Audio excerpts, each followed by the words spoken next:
Eh bien, bonjour à tous.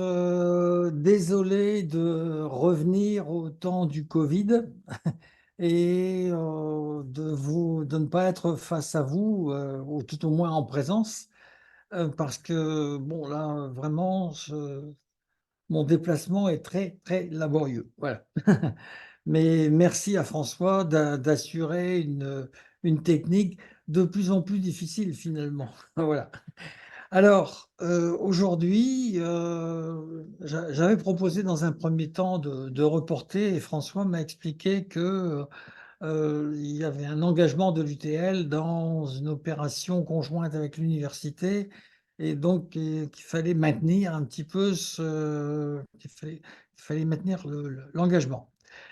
L'eau des Hauts-de-France, c'est un peu une commande dans notre discussion. Notre coopération de l'an dernier autour des Watringues a été très bénéfique, mais c'est pas que de notre fait, c'est aussi parce que la météo a joué des siennes et a amené une actualité un peu dramatique pour les gens qui habitent en dessous.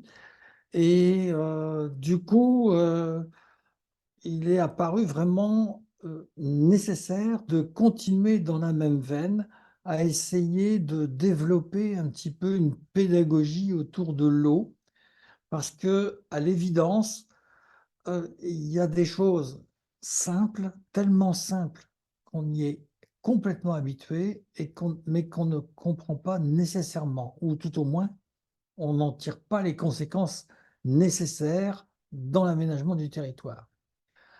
Alors, désolé, il y a certaines des images que vous avez déjà vues, mais c'est pas inutile de les revoir et de les remettre en perspective. Et donc là, c'est un balayage général sur la ressource en eau à partir du moment où ça tombe sur le sol. Et, euh, et donc, a-t-on des risques de raréfaction comme certains le prédisent. On n'en parle pas trop pour l'instant, mais il suffira d'avoir une semaine sans pluie et à mon avis, les médias vont repartir à nouveau sur des grands discours sur la sécheresse.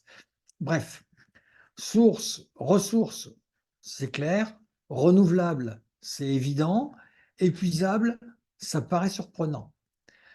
La double image qui est là est très symbolique. Flourzy, si vous ne connaissez pas le village, allez-y. Il n'a rien de particulièrement spectaculaire, pardon. Il n'a rien de particulièrement spectaculaire. C'est un village de l'Avesnois, beau comme tous les villages de l'Avesnois, surtout s'il y a un rayon de soleil. Mais il y a une source qui sort du village de Florzy et un captage qui a été aménagé par le village. Or, ce captage, il n'est pas nouveau, puisque les Gallo-Romains ont pris l'eau ici, dans ce captage. Bon, la maçonnerie n'était certainement pas comme ça, mais les Gallo-Romains ont pris l'eau là pour aller la conduire à Bavay, à peu près 25 kilomètres de là. Et avec un petit détail, alors évidemment, l'eau descendait de 193 mètres à 151, ça, c'est pas un problème, descente gravitaire, sauf que entre les deux, il fallait passer en dessous de la Sambre. Donc il y a eu un passage en siphon en dessous de la Sambre. On imagine, quand on voit déjà les difficultés technologiques aujourd'hui, on imagine ce chantier-là il y a 2000 ans. Ou plutôt, on a du mal à imaginer par quelle méthode ils ont pu réaliser cela. Donc ça fait quand même réfléchir. Des gens qui n'avaient que leur tête, pas beaucoup moins de moyens que nous, et qui ont réussi à faire cet ouvrage-là, dont certaines parties sont encore visibles. Et en face de ça, on est complètement paniqué parce que ici, au Touquet, Touquet Paris-Plage, vous avez la mer là-bas au bout, le cordon dunaire et l'extrémité nord de Paris-Plage qui est là. Et au Touquet, au Touquet comme ailleurs, l'eau est montée là en novembre et commence à remplir son lit, et pas seulement le lit mineur, mais également le lit majeur. Et ça panique tout le monde. et ça devient un scandale, etc., etc. Donc, il y a quand même, il y a quand même un gros problème de comportement, je trouve. Et c'est ça qui me fait réagir de plus en plus. Je suis désolé, mais je deviens un petit peu radical là-dessus. Mais je pense que il faut arrêter d'aller dans le mur et de dépenser des sommes folles pour des aménagements qui sont de la fuite en avant. Et il faut essayer de réfléchir de façon pragmatique, comme l'ont fait les Gallo-Romains, pour arriver à faire un ouvrage qui est encore quasi fonctionnel. Voilà. Alors, ouvrons le rideau. Celle-là, je vous l'ai déjà présentée, mais ce n'est pas un luxe de la rappeler, c'est-à-dire le système général, ce qu'on appelle le grand circuit de l'eau. L'eau arrive par l'atmosphère, tombe sur le sol, là, elle se répartit par des ruissellements, par de l'infiltration. Elle prend des retards différents sur la surface du sol et dans le sol, puis elle repart en évaporation en étant passée par les cours d'eau, tous les types d'écoulements, de ruissellement. Et au passage, les êtres vivants représentés ici par, symbolisés ici par quelques flamants roses, eh bien, ces êtres vivants introduisent un certain nombre de rejets. Euh, on rappelle, même si on ne voit pas bien ce que ça veut dire, mais on rappelle qu'on sait en plus mesurer quelle est la quantité d'eau totale qui se trouve sur la planète et qui participe à ce circuit, puisque l'eau est sans arrêt renouvelée. L'eau n'est jamais arrêtée, elle est sans arrêt en circulation. Et sur ce, alors, des milliards de mètres cubes, 10 puissance 18, ce sont des milliards de milliards. On ne voit pas ce que ça représente. C'est inimaginable. Bon, mais ce n'est pas le chiffre absolu qui est important. Ce qui est important, par exemple, c'est ce qui est en dessous ici, de constater qu'il n'y a même pas 3% sur l'ensemble de ce volume qui constitue l'eau douce nécessaire à la consommation par tous les êtres vivants. Même pas 3%. Et un tiers seulement, c'est-à-dire moins de 1%, qui va être utilisé par ces êtres vivants dans leur métabolisme. Voilà. Les deux tiers étant bloqués dans les calottes glaciaires. Je passe. L'homme, là-dessus, en particulier, une espèce en particulier, Homo sapiens, a en plus introduit des circuits supplémentaires. Alors, on ne savait pas beaucoup le faire il y a 2000 ans, au temps des Gallo-Romains. Il y avait déjà de la navigation, mais pas en quantité comme maintenant.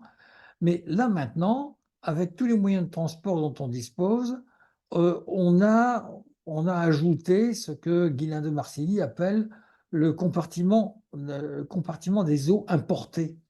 C'est-à-dire que lorsque vous mangez du raisin du Chili ou des kiwis du Japon ou de Chine, vous amenez de l'eau ou bien du Chili ou bien de Chine. Bon, voilà.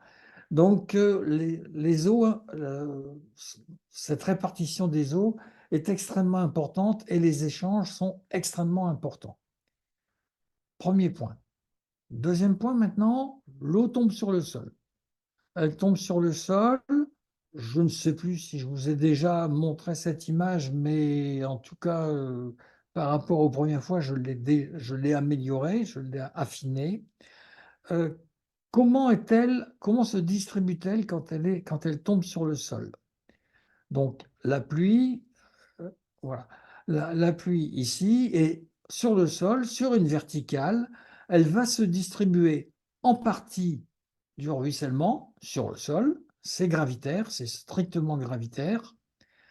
Et en partie par infiltration. La qualité de l'infiltration, la quantité d'infiltration va dépendre évidemment des matériaux. J'ai mis ici une succession qui est théorique, mais qui est représentative de à peu près les 4/5 de la composition régionale. Il y a toujours une couche qui est organique en surface. Il y a la couche des limons, je n'en reparlerai plus, mais ces limons sont les produits d'érosion éolienne périglaciaire à grains extrêmement fins. Il y a en dessous généralement une couche où il y a un peu de sable, un peu d'argile. J'ai symbolisé des argiles par des lentilles ici plates.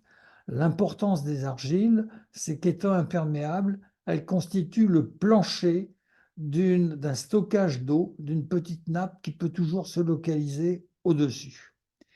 Et puis en dessous, on a la craie. Le fait que les deux surfaces de séparation soient totalement irrégulières, c'est pour rappeler qu'il s'agit de surfaces d'érosion qui, dans la région, ont des âges différents. Celle-ci est très ancienne, son ordre de grandeur est entre 60 et 50 millions d'années, et celle-ci est beaucoup plus récente, et elle est largement inférieure aux derniers millions d'années. Et le dernier point important dans ce schéma, c'est de rappeler que dans la craie représentée ici par un empilement de briques, en fait, l'eau qui est contenue dans la craie, c'est pas celle que nous consommons, c'est pas celle qui est dans la masse de la craie, mais c'est celle qui est entre les briques que forme la craie, entre les moellons que forme la craie. Elle circule dans les fissures. Et c'est ça qu'on appelle une nappe aquifère. Et c'est ça qu'on vient prélever pour notre consommation. 96% de notre consommation provient de la craie à l'échelle régionale. Cette image-là, je l'ai déjà présentée aussi, mais là, on va faire un petit commentaire différent.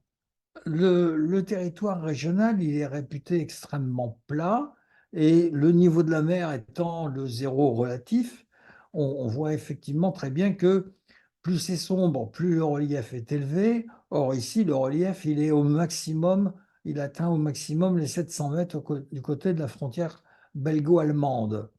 Ici, on est évidemment au niveau de la mer et c'est la plaine maritime qui est ici au sud de la mer du Nord. Et le rapprochement, si le détroit du Pas-de-Calais, il est étroit, c'est parce qu'en fait, il y a une structure géologique en dessous qu'on devine avec le motif de relief qui est là, et que cette structure géologique, elle a été découpée par un fleuve. C'était pendant les périodes glaciaires et que la Manche, ça n'est jamais, c'est une mer en ce moment, mais ça a été, par des moments, ça n'a été qu'une vallée fluviale, c'est tout. Large, mais une vallée fluviale quand même. Et donc, on voit très bien avec ce relief qui est pas très important, on voit très bien l'importance par contre du réseau hydrographique, puisque toutes les rivières apparaissent ici en très clair, évidemment parce qu'elles sont plus basses, donc elles sont représentées dans des teintes claires. Et c'est donc l'eau qui, utilisant ces vallées, est le sculpteur de la surface du sol, de la surface sur laquelle nous sommes, sur laquelle nous vivons. Et donc, la géomorphologie qui étudie les formes de relief et leur évolution, la géomorphologie, elle étudie un état qui est statique, qui est l'état actuel. Nous, on dit que c'est statique parce que par rapport à la durée de vie humaine, la persistance, la permanence des reliefs est grande. Dans le détail, c'est pas vrai du tout.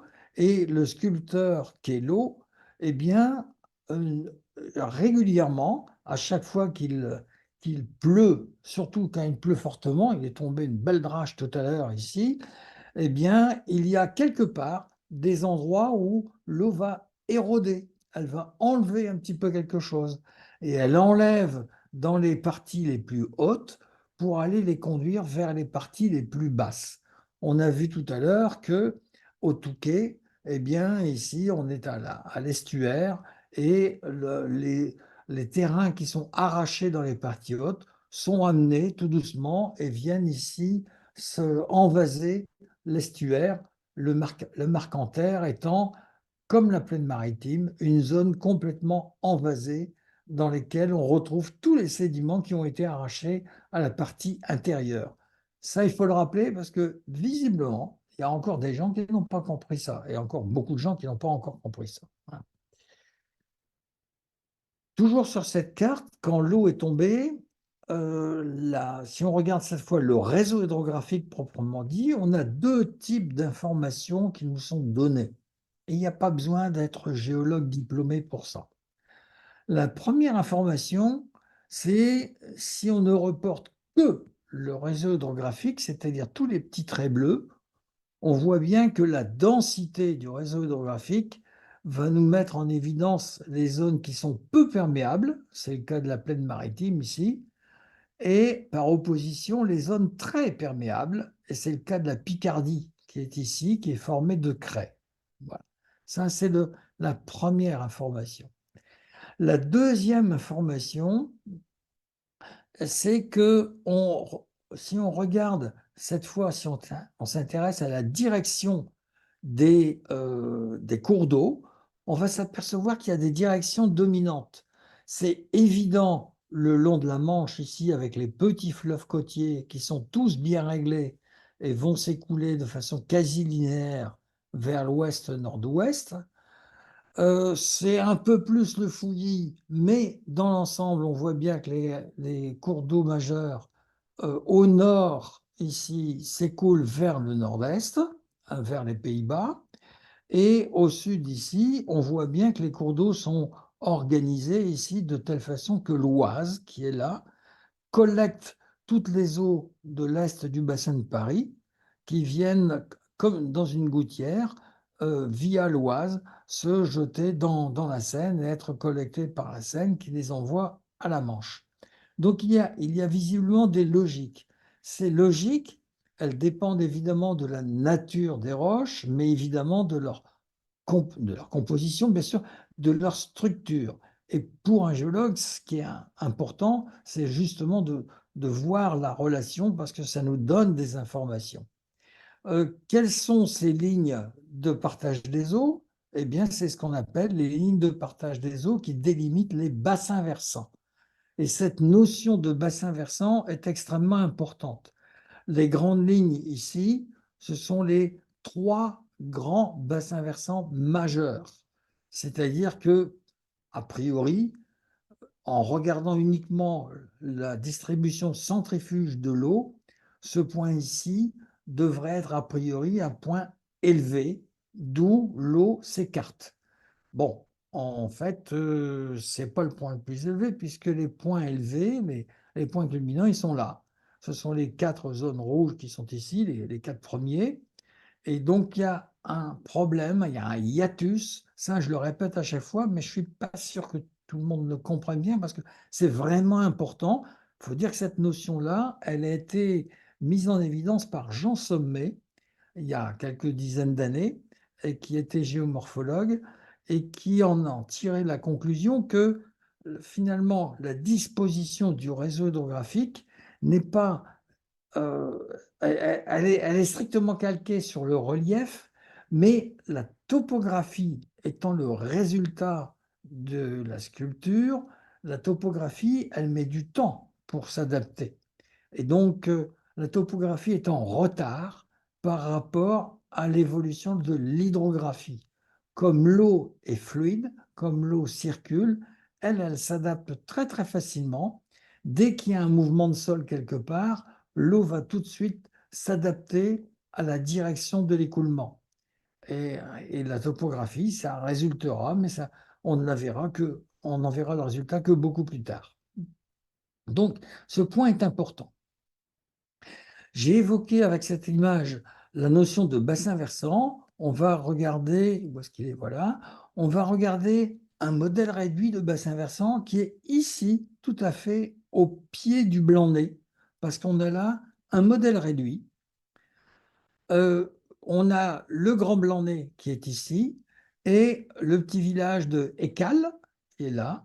Et le petit village d'Écale est traversé par un cours d'eau, un cours d'eau qui collecte les eaux de ruissellement. On a parlé tout à l'heure du ruissellement. Eh bien, ces eaux de ruissellement sont collectées et drainées vers la mer. Bien sûr, c'est un petit fleuve qui est là.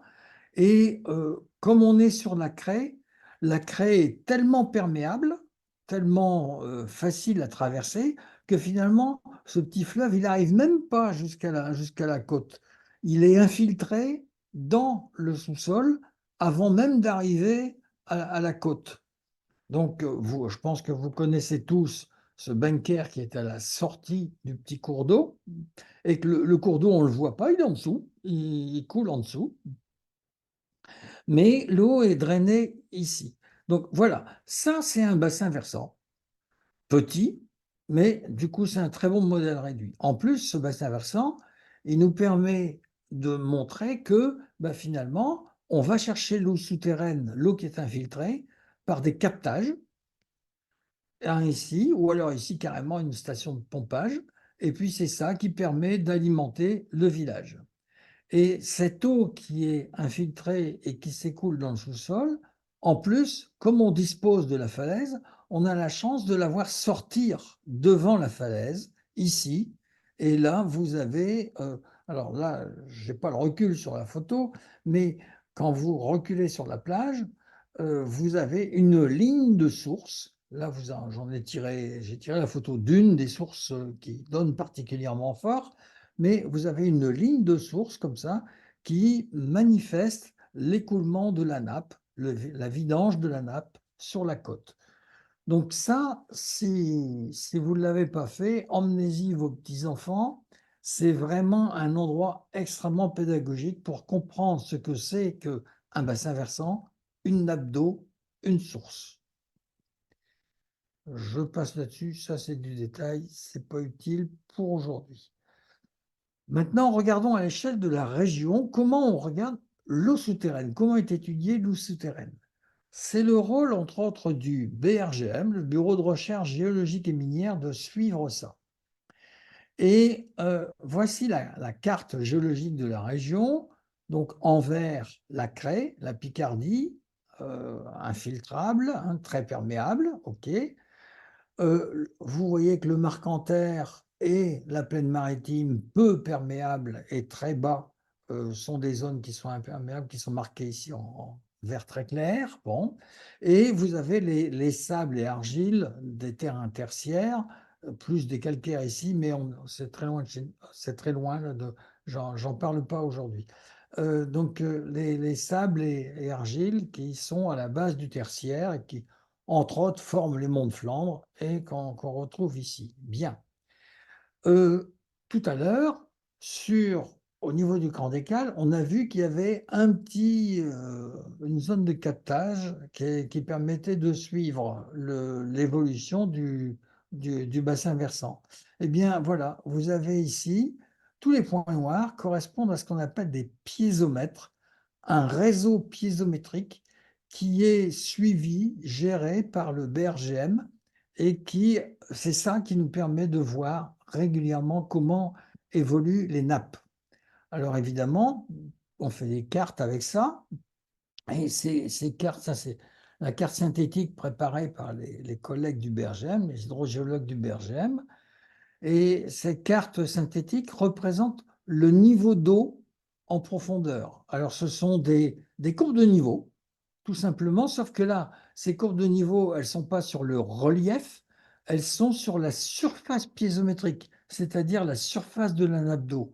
Et vous voyez que cette surface de la nappe d'eau, elle n'est pas plane. Elle n'est pas plane parce que les terrains ne sont pas plans. Les terrains sont plissés, les terrains sont basculés, etc. Donc, ce n'est pas plan. Et cette nappe d'eau, j'ai dit tout à l'heure que la nappe essentielle était dans la craie, c'est ce que j'ai dit sur la troisième diapo. Eh bien, les courbes de niveau qui sont ici représentent le toit de cette nappe d'eau de la craie. Et c'est donc normal que vous ne le voyez pas là, en dessous des sables et des argiles du tertiaire. C'est documenté ici sur toute la partie qui est affleurante. Voilà. La partie qui est ici en dessous, on en parlera tout à l'heure. Euh, alors, sachez que ce type de carte qui est régulièrement entretenu, qui est suivi, et c'est ça qui nous permet de temps en temps maintenant, les bulletins météo se sont enrichis d'informations concernant le renouvellement des nappes, eh bien, de temps en temps, vous avez des systèmes d'alerte qui sont donnés. Vous pouvez aller voir sur Météo France ou sur le site du BRGM, et vous avez des informations également qui vous sont données. Et ces informations sont régulièrement, très, très régulièrement suivies et font l'objet d'un encadrement réglementaire. Voilà. Alors, en particulier, voyons ce qu'on en tire comme information. Sur ce montage fait par les collègues du BRGM, vous avez 8 piézomètres. Et là, je vais insister lourdement. Alors, vous avez le site ici du BRGM qui est donné, et vous avez le BRGM est un bureau d'études, et entre autres, la DREAL, c'est le service de l'État qui est en charge de la surveillance et de l'information également auprès du public. Vous pouvez avoir des quantités d'informations sur l'eau souterraine également auprès de la DREAL. Alors, l'idée qui me semble importante, celle sur laquelle je veux insister, c'est que vous voyez que les piézomètres présentés ici, c'est volontairement qu'ils sont pris dans des niveaux différents, et on a parfois l'impression, en entendant les commentaires médiatiques, que les gens ont l'impression que l'eau souterraine, c'est une espèce de grande bassine dans laquelle le niveau monte et descend, point c'est tout. Et vous voyez là, ces 8 piézomètres vous montrent qu'en fait, les chroniques sont très variées, très, très variées, et que les milieux ne se ressemblent pas du tout. C'est extrêmement différencié. Ça veut dire que, ça veut dire que quand on a une information qui concerne un secteur, c'est pas forcément transposable tout de suite à un autre secteur. Il faut vraiment se renseigner localement, et les informations, on peut y accéder maintenant. Ce n'était pas le cas il y a une quinzaine d'années. Maintenant, c'est très facile d'accès. Alors, ici, ces chroniques piézométriques, elles sont construites sur 50 ans quand même. Ça donne un bon aperçu, 1970-2020. Une deuxième information, une deuxième conclusion, c'est que vous voyez l'irrégularité au point de vue du temps, dans la durée. On voit ici des variations. On a un autre type de variation ici. On a encore un autre type de variation ici. Bref, on voit très bien que il faut vraiment faire attention là où on est et observer les données qui sont sur place. Il y a quelques constantes. Par exemple, il y a eu cette période de 2000-2001 qui a été extrêmement pluvieuse, mais on voit que là, du côté de Bondu, ça ne s'est pas du tout remarqué. On verra pourquoi tout à l'heure. En revanche, on voit le pic sur cette période-là, on le voit sur plusieurs endroits. Même ici, on voit bien, toujours ici, on voit bien que c'est un pic ici, même s'il est un peu garni, là aussi. Enfin bref, il y a des constantes, mais c'est pas absolument régulier, c'est pas du tout uniforme. Les oscillations, c'est logique. Il y a les oscillations saisonnières, et puis il y a des oscillations dont on n'a pas encore forcément compris le mécanisme. Par exemple, ces oscillations pluriannuelles, on a l'impression qu'il y a des périodes avec des creux, des périodes avec des montées. On voit ça sur plusieurs diagrammes, mais c'est pas partout pareil. Et puis ici, c'est un peu bizarre.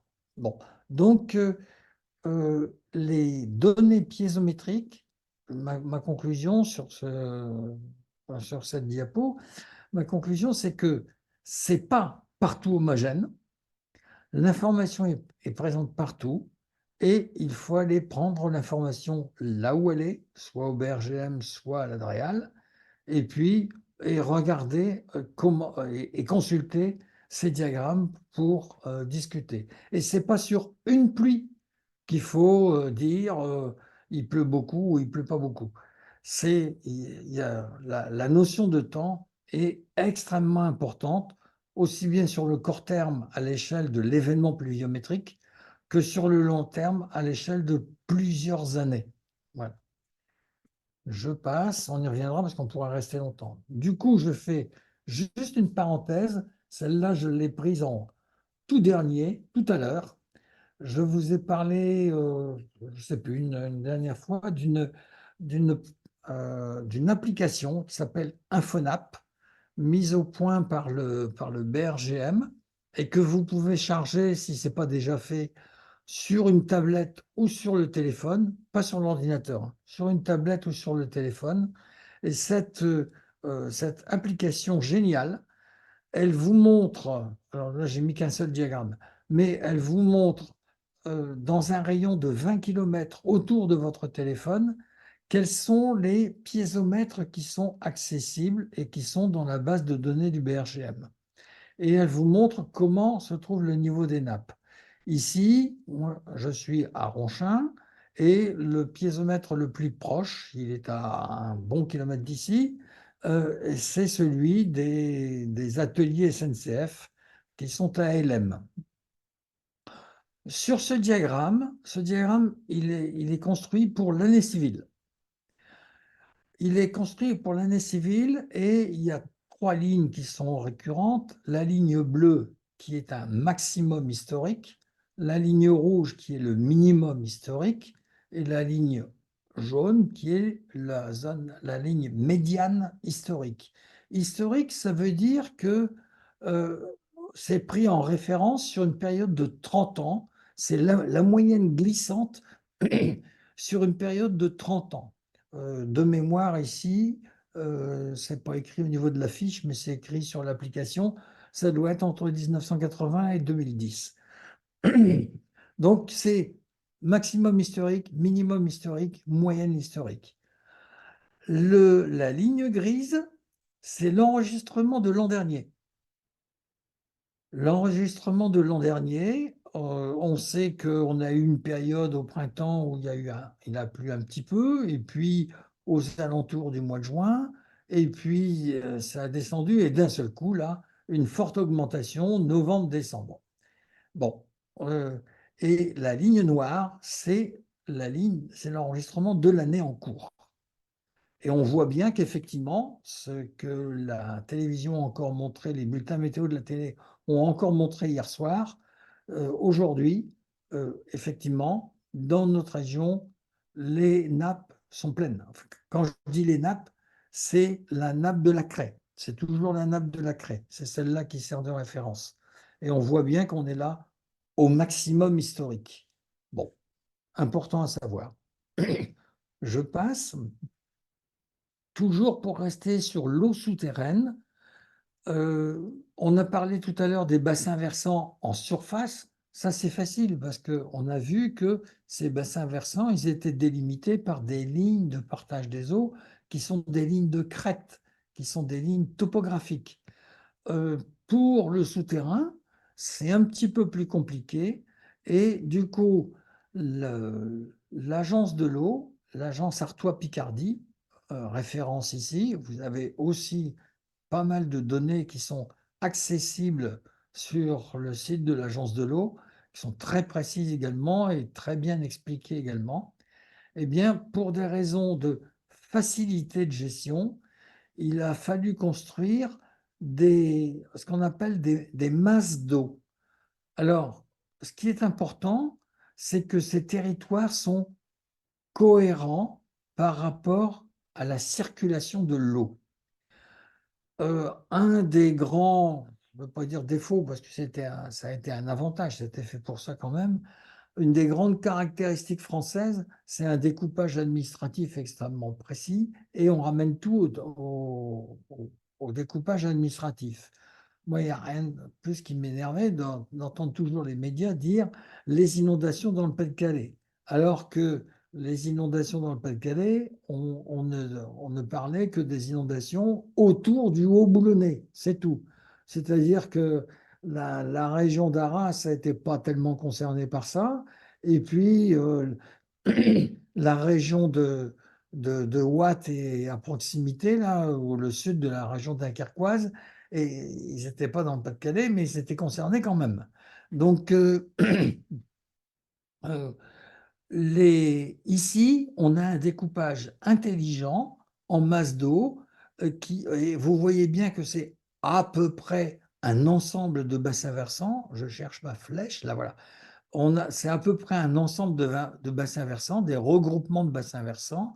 Et aujourd'hui, l'agence de l'eau, qui est une agence financière, l'agence de l'eau, son rôle, c'est de collecter des redevances et de les redistribuer sur des programmes de travaux portés par des collectivités, portés par des organismes, mais de les redistribuer sur des travaux dédiés à la gestion de l'eau et de l'hydrosystème en général, aussi bien les eaux de surface que les eaux souterraines.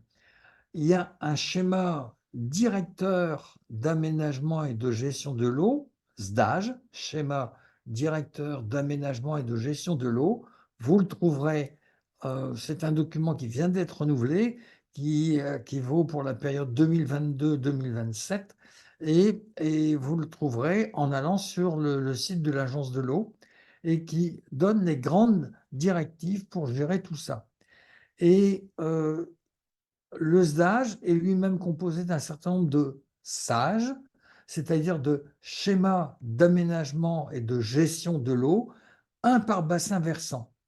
Et ça, c'est fait également pour rester cohérent à l'échelle d'un bassin versant. On devine bien ici l'Escaut et la Lys, on devine bien ici les fleuves. Alors, je salue le CIMCEA, qui est un syndicat mixte qui associe à la fois la Canche et l'OTI, et c'est remarquable d'avoir une structure qui est transdépartementale et qui fonctionne de façon cohérente comme ça. C'est très remarquable. J'en profite pour le saluer.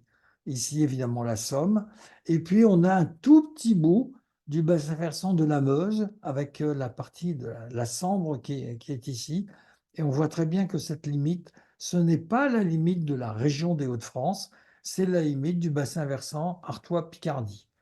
Le dernier élément concernant ce découpage et ce mode de gestion, c'est d'avoir bien conscience que la région française, ce n'est que la partie amont d'un bassin versant de l'Escaut qui, lui, est transfrontalier, se prolonge en Belgique et jusqu'aux Pays-Bas. Et puis, le bassin versant de la Meuse qui est ici à l'est. Voilà. Alors, aujourd'hui, tout a été fait pour réfléchir dans le cadre du SDAGE et du SAGE. Et ça été un très, très gros progrès français qui a été réalisé, qui tout doucement va commencer à être imité par les autres, mais vraiment, la France est en avance là-dessus. Aujourd'hui, on a fonctionné comme quand c'était chez moi, quand j'étais gamin chez moi. On avait une baignoire, on remplissait la baignoire, et quand l'eau était sale, on la rejetait. Et on ne se posait pas de questions. On allait chercher l'eau dans le captage, euh, ou on allait chercher à la pompe en remontant les seaux, les brocs, et puis là, ça repartait à l'assainissement extérieur, l'assainissement général. Bon, aujourd'hui, avec l'augmentation à la fois démographique et en même temps l'augmentation des consommations, parce que les usages changent, la culture change, l'augmentation des consommations, les volumes d'eau concernés deviennent beaucoup plus importants. Et là, on peut quand même commencer à comprendre, c'est pas vrai partout, mais c'est particulièrement vrai pour le secteur de la métropole lilloise. Si on remplit quelque chose qui se vide en même temps, bien, il y a bien un moment où il faut arrêter. On ne peut pas tirer, on ne peut pas augmenter le retrait sans arrêt, parce qu'il arrive à un moment où on retire plus vite que le renouvellement de cette masse d'eau. Et aujourd'hui, c'est ce qui se passe sur le territoire de la métropole lilloise. On retire plus d'eau qu'il n'en arrive régulièrement par le renouvellement naturel. Et donc, C'est pas le cas pour les autres, pour l'instant, c'est pas le cas encore pour les autres territoires. Mais la menace peut subsister pour un certain nombre de territoires et ça peut arriver. Bon, pour la Picardie, on n'est pas, c'est pas près d'arriver.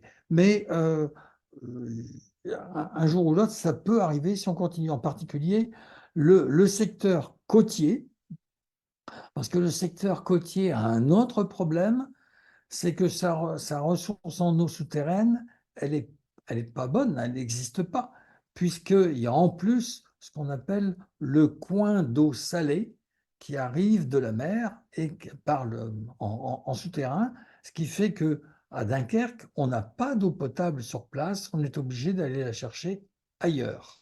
Donc ça, ce sont des contraintes extrêmement fortes. Ce qui veut dire que pour revenir à mon petit schéma, ce qui est absolument indispensable de réfléchir maintenant, c'est d'introduire ceci, d'introduire un recyclage de l'eau. Alors, il y a plusieurs initiatives qui sont lancées. Il y en a une dont vous allez peut-être que certains en ont entendu parler, peut-être que ça va venir, ce qu'on appelle Strato, par exemple, qui est une opération dans lesquels les services de l'État sont en train de s'organiser pour essayer de encourager la récupération de l'eau et de faire une bonne adéquation en tout point entre une eau usée qui serait disponible, mais qui serait, moyennant quelques traitements, recyclable pour des usages particuliers. Évidemment, c'est une très grosse organisation à mettre en place. C'est en cours, mais tout le monde peut le faire au niveau de chez soi. On change, cette image-là un peu modifiée, mais je vous l'ai déjà présentée, commentée, mais c'est pareil, il faut la rappeler. Elle est importante parce que cette fois, on regarde spatialement comment ça se déroule. Je vous ai dit tout à l'heure, on a regardé les cartes de l'eau souterraine dans la craie, ici, et j'avais dit, on va regarder après ce qui se passe en dessous, là-bas. Eh bien voilà, donc c'est ce qu'on appelle, ce qu'avec Benoît Poncelet, directeur du CAE du Nord, on appelle traverse, notre traverse Mont de Flandre, colline d'Artois. Et on a construit, imaginez ici qu'on fasse une, euh, une coupe ici, on fait une grande tranchée ici, entre les collines d'Artois et la région de Bailleul ici, et on verrait les terrains géologiques qui sont là en dessous. Et qu'est-ce qui se passe en ce qui concerne l'eau? Eh bien, euh, la surface piézométrique dont j'ai parlé tout à l'heure, elle est là. Alors, ça, c'est surprenant. La surface piézométrique de la craie. Je n'ai pas précisé de la craie, je devrais, parce que c'est tout le temps, je suis tout le temps avec ma nappe de la craie qui est la nappe principale. Comment ça se produit? Comment ça se fait? Eh bien, l'eau qui tombe, la pluie qui tombe, elle tombe ici sur les collines d'Artois et elle rentre dans la craie puisque c'est perméable, elle rentre dans la craie et elle vient s'écouler ici dans la craie. Comme les terrains sont en pente, on a vu tout à l'heure que ça s'écoulait naturellement vers le nord-est, eh bien, l'eau s'écoule en souterrain vers le nord-est. Bien, ok. Euh, Pourquoi? Alors, puisque le niveau d'eau, il est là, on devrait ici avoir un grand lac. C'est vrai. Sauf que la géologie est telle qu'on a ici une couche d'argile la base des terrains tertiaires et puis tous les sables au-dessus. Alors c'est vrai que je dis tout le temps, c'est des alternances d'argile et de sable. Mais la couche d'argile qui est à la base constitue un toit pour la nappe de la craie, ce qui fait que la nappe de la craie, elle est ici captive. C'est vrai que j'aurais pu écrire le mot. Elle est captive et que pour aller la chercher, il faut faire des puits, il faut creuser des trous. Pendant très longtemps, on se contentait de creuser des puits là où la craie apparaissait. Évidemment, on accédait à l'eau, bien sûr. C'était la nappe phréatique, bien sûr.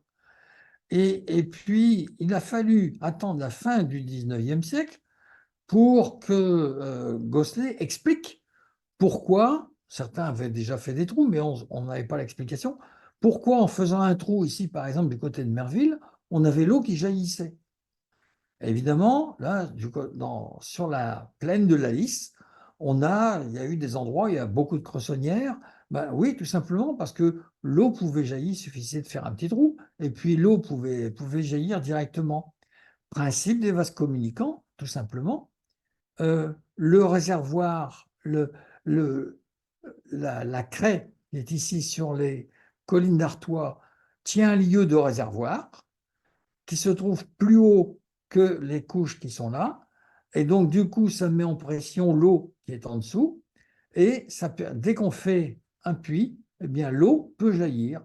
Et c'est comme ça que à Bailleul, en haut de Bailleul, bien qu'on soit en haut sur la bosse, il y avait un puits qui a été pendant pas mal d'années, qui était une fontaine jaillissante. Et alors aujourd'hui, c'est plus jaillissant. Pourquoi? Eh bien, cette notion de fontaine jaillissante, alors, pardon, la reconnaissance du caractère jaillissant, ça a fait le bonheur des industriels à la fin du 19e siècle autour de Bailleul.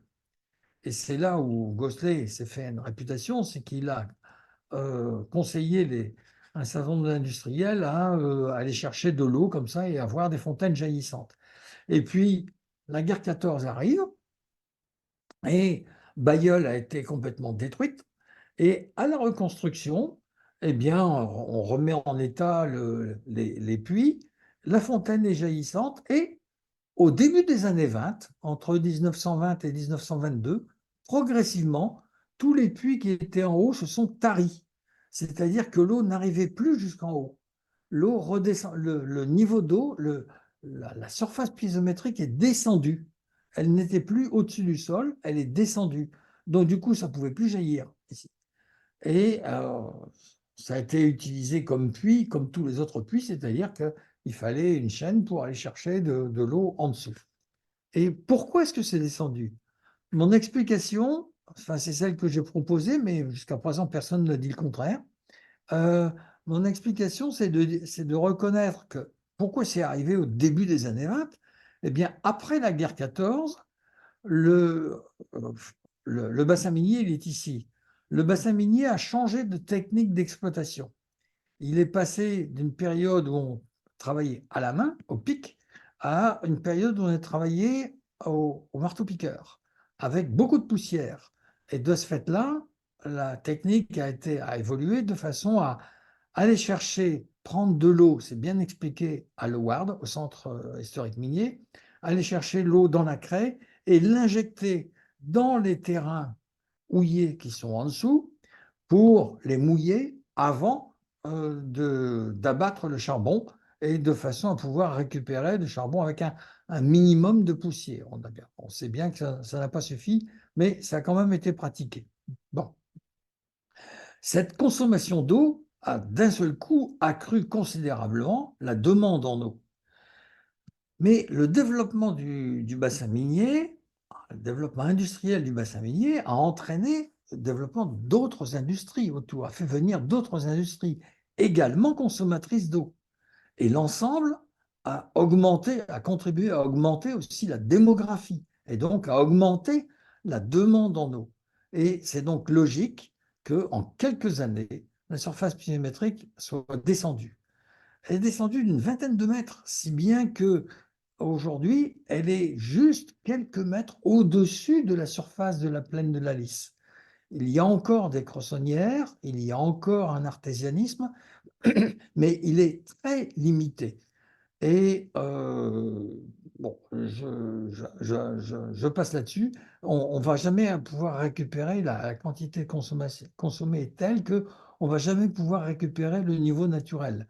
Mais en tout cas, depuis la désindustrialisation, le niveau il est un peu remonté quand même, mais ça reste en dessous. Donc, on voit très bien avec ce dispositif-là comment les gens qui habitent un territoire ils sont naturellement contraints de façon spatiale et temporelle dans un seul et même système. Les gens qui habitent à Bailleul n'imaginent pas que l'eau qu'ils tirent au robinet, elle provient de pluies qui sont tombées ici, et réciproquement. Et quand vous calculez les caractéristiques hydrauliques de ces terrains-là, l'ordre de grandeur, parce que je n'irai pas me dire que c'est comme ça partout, l'ordre de grandeur, c'est facile à retenir, à peu près 50 ans pour 50 km. C'était à peu près comparable à ce qu'on a vu tout à l'heure sur le petit exemple du cran des cales au Blanc-Nez. Mais c'est le même ordre de grandeur. Il y a des endroits, ça peut aller plus vite, il y a des endroits, ça peut aller moins vite. Donc, il faut bien comprendre ça, ce qui veut dire que, par exemple, en termes de qualité, cette fois, là, les pollutions qui peuvent s'infiltrer dans le sous-sol ici, par exemple, les engrais qui sont mis, que ce soit au niveau maraîchage, au niveau agricole ou n'importe quoi, enfin les pollutions qui sont mises ici, eh bien, il leur faut ce temps-là à peu près pour naviguer, pour arriver là. Ce qui veut dire qu'actuellement, on commence à consommer dans ce secteur-ci une eau dont le niveau de pollution est celui qui était atteint il y a environ 40-50 ans. Je vous laisse conclure ce qu'il en est pour les dizaines d'années à venir. Et ça veut dire qu'il faut vraiment réfléchir. Il ne faut jamais attendre le dernier moment pour prendre des décisions. On va changer de lieu, on va aller dans le Cambrésis et voir un autre problème maintenant.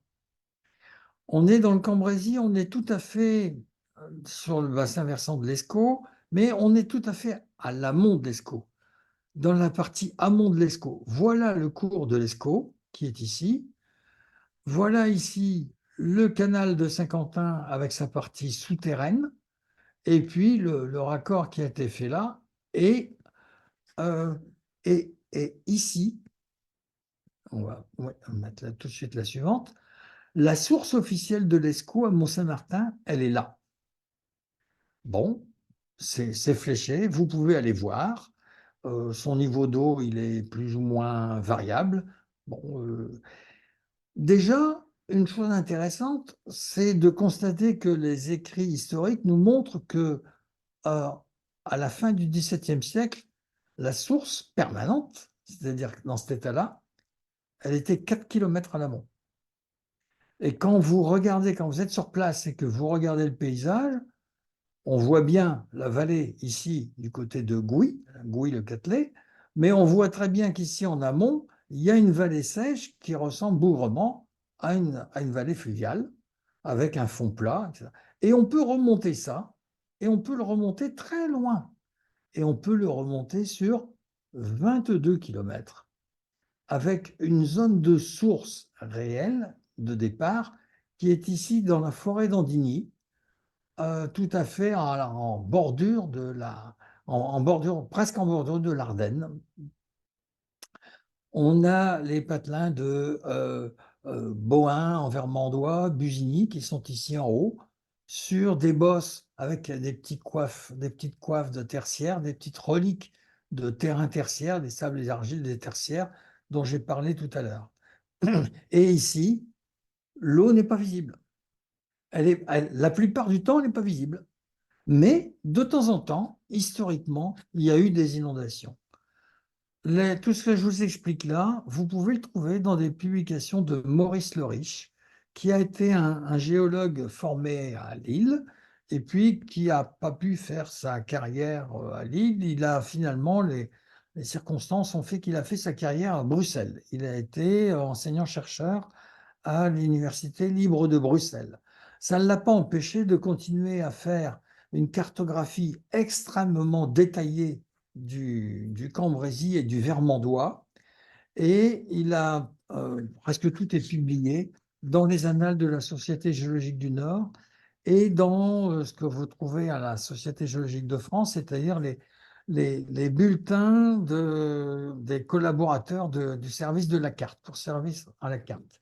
Et notamment pendant la Deuxième Guerre mondiale, évidemment, il n'avait peut-être pas grand-chose à faire, mais n'empêche qu'il a dû prendre des risques parce que se balader comme ça dans la nature et puis analyser le caillou avec son petit marteau à la main, il a mis en évidence des choses qui sont prodigieusement précises pour bien faire comprendre que tout ce système-là, qui est sur la craie, c'est la craie dont je parle depuis tout à l'heure, hein, c'est la craie qui contient la nappe d'eau avec laquelle nous vivons, eh bien, pour faire comprendre que tout ça, c'est ce qu'on appelle aujourd'hui un karst. Le mot de karst est le nom d'une région dans l'ex-Yougoslavie, qui est formée de calcaire, de grands calcaires, dans lesquels, bah, c'est comme les causses chez nous, on ne voit plus les cours d'eau en surface, ils sont en souterrain parce qu'ils ont dissous la roche et ils sont rentrés dans les fissures, et il y a toute une organisation souterraine de cours d'eau. Et bien c'est pareil pour ici, c'est dans la craie. C'est vrai que c'est pas reconnu comme tel, ça n'a jamais été décrit en tant que tel, et je vais rendre grâce également à Jean-Pierre Colbeau, qui a fait le même travail et qui a mis en évidence ce mécanisme-là, pas dans le Cambrésis, mais dans la région du Haut-Artois, du côté entre Uquelier, enfin la partie haute, amont de la vallée de la Lys, entre autres. Et il a mis en évidence exactement les mêmes phénomènes karstiques en surface, même si les géologues officiels ne voulaient pas le reconnaître à ce moment-là. C'est quand même quelque chose qui est bien réel et qui fait qu'aujourd'hui, c'est peut-être moins spectaculaire que dans les COS, mais c'est quand même spectaculaire dans le fonctionnement. Le Riche, entre autres, a fait l'inventaire des inondations brutales qui se sont produites, comme par exemple en 1931, le long de cette vallée. Et cette vallée-là s'appelle aujourd'hui Canal des Torrents. C'est pas pour rien, parce que c'est justement une caractéristique de réseau karstique. Ça veut dire que le cours d'eau existe en profondeur, et puis il suffit d'une période un petit peu pluvieuse, l'eau s'accumule en profondeur, et tout d'un coup, elle va se vidanger et on va arriver à un véritable torrent qui va sortir, et ça ne va pas durer, mais ça va sortir et ça va créer pas mal d'inconvénients. Donc ce canal des torrents, il est parfaitement bien connu sur le terrain, même si à certains endroits, il y a des cultivateurs qui prennent le risque de cultiver en travers, c'est à leurs risques et périls. Et on voit très bien sur cette coupe géologique comment ça fonctionne, tout ça avec le même niveau de nappe. Le niveau de nappe, il est ici au niveau du canal de Saint-Quentin, là, ici, et le niveau de nappe, on voit bien qu'il peut alimenter la source de l'Escaut. Alors, selon que c'est plus ou moins pluvieux, ça va être alimenté ou non, et donc l'eau va être visible ou non. Et puis ici, pareil, c'est un petit peu plus profond, donc ça a été dégagé, et il suffirait qu'il y ait une période très, très, très pluvieuse pour que ça remonte et que ça redevienne en eau. L'ennui, c'est que la tendance depuis quelques années, c'est plutôt à la descente. Et le point, alors, euh, on va généraliser, la Somme, elle prend sa source là, c'est à côté. Et c'est le même système. La source de la Somme est ici, à peu près dans les mêmes conditions que ça, toujours avec la même nappe. C'est simplement que là, les couches de terrain sont tournées, sont inclinées vers le sud-ouest et non plus vers le nord. Et du coup, ça descend vers la Somme ici. Et c'est pour ça que le canal de Saint-Quentin a été imaginé pour relier les deux, relier l'Escaut à la Somme. Voilà, et puis d'après la Somme jusqu'à l'Oise. Mais ça, c'est une autre histoire. Et puis, euh, ça a donné lieu à beaucoup de discussions, parce que discussions qui sont encore d'actualité, parce que évidemment, on n'avait jamais fait un tunnel pour aller sous la roche comme ça, en dessous de la roche, sans savoir comment ça allait se passer. Est-ce qu'on allait avoir assez d'oxygène? Est-ce qu'on n'allait pas être inondé, etc., etc. Et il y a eu beaucoup, beaucoup de discussions. Et puis, certains craignaient l'inondation permanente, d'autres craignaient au contraire l'assèchement.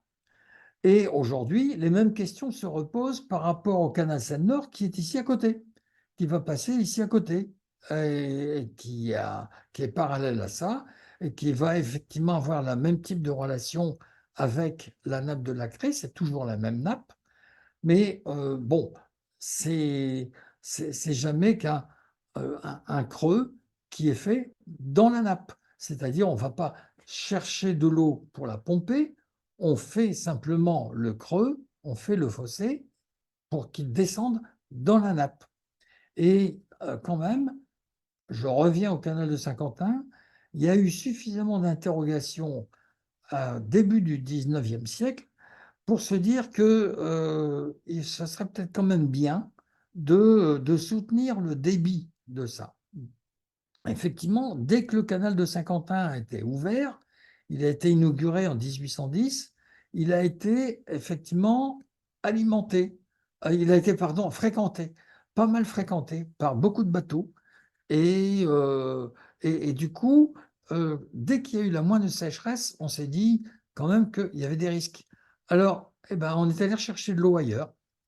On est allé rechercher de l'eau ailleurs et on a construit ce qu'on appelle une rigole du Noirieux, c'est-à-dire un canal qui va chercher de l'eau, cette fois dans la vallée de l'Oise, et qui, par un tunnel, vient ici. Alors, c'est entièrement souterrain, mais là, c'est pas navigable. C'est simplement un tuyau, c'est tout. Et vient ici, à côté de la source de la Somme. Voilà la source de la Somme. Et à côté, vous avez le canal de la Rigole du Noirieux qui passe juste derrière et qui vient se jeter dans le canal de Saint-Quentin. Voilà le dispositif un peu plus complet. En prenant un petit peu de recul, vous avez l'Escaut qui est ici, vous avez la Somme qui est ici, vous avez l'Oise qui est ici, la Sambre, et c'est le point triple. Tout à l'heure, j'ai parlé au début des limites des lignes de partage des eaux des grands bassins. Ben, on est au point triple ici. On est à Guise, là à côté de Guise, et on est au point triple du côté de la forêt d'Andigny. La zone karstique pour l'Escaut est ici, et la rigole du Noirieux, elle est là. Et cette rigole du Noirieux, eh bien, la prise d'eau, elle est ici à Vadencourt.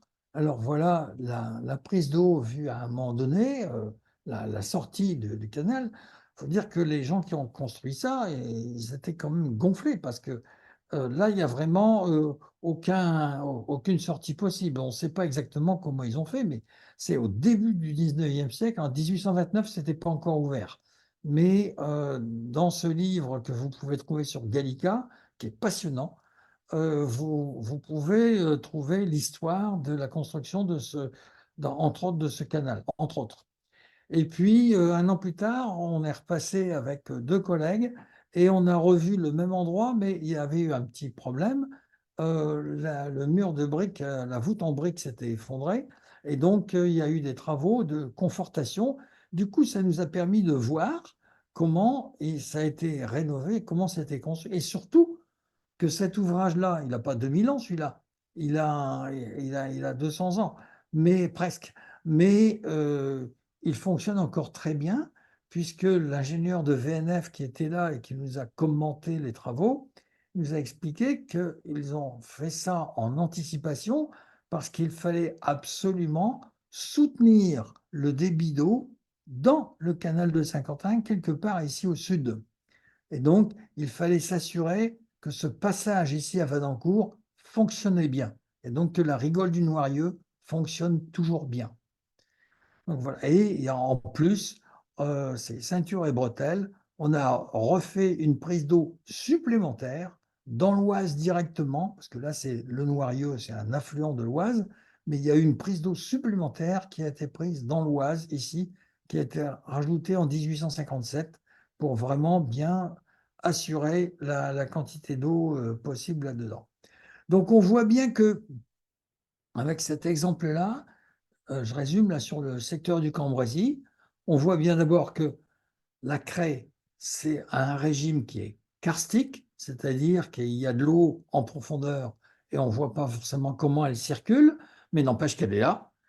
Et qu'elle est là et que si on tire trop, elle va disparaître complètement. Et comme on est ici dans la partie amont, c'est le gros risque, c'est d'avoir une raréfaction de plus en plus forte ici. Bon, en ce moment, ce n'est pas le cas puisqu'il y a une période pluvieuse, mais on ne sait jamais. Ça pourrait très bien se produire quand même.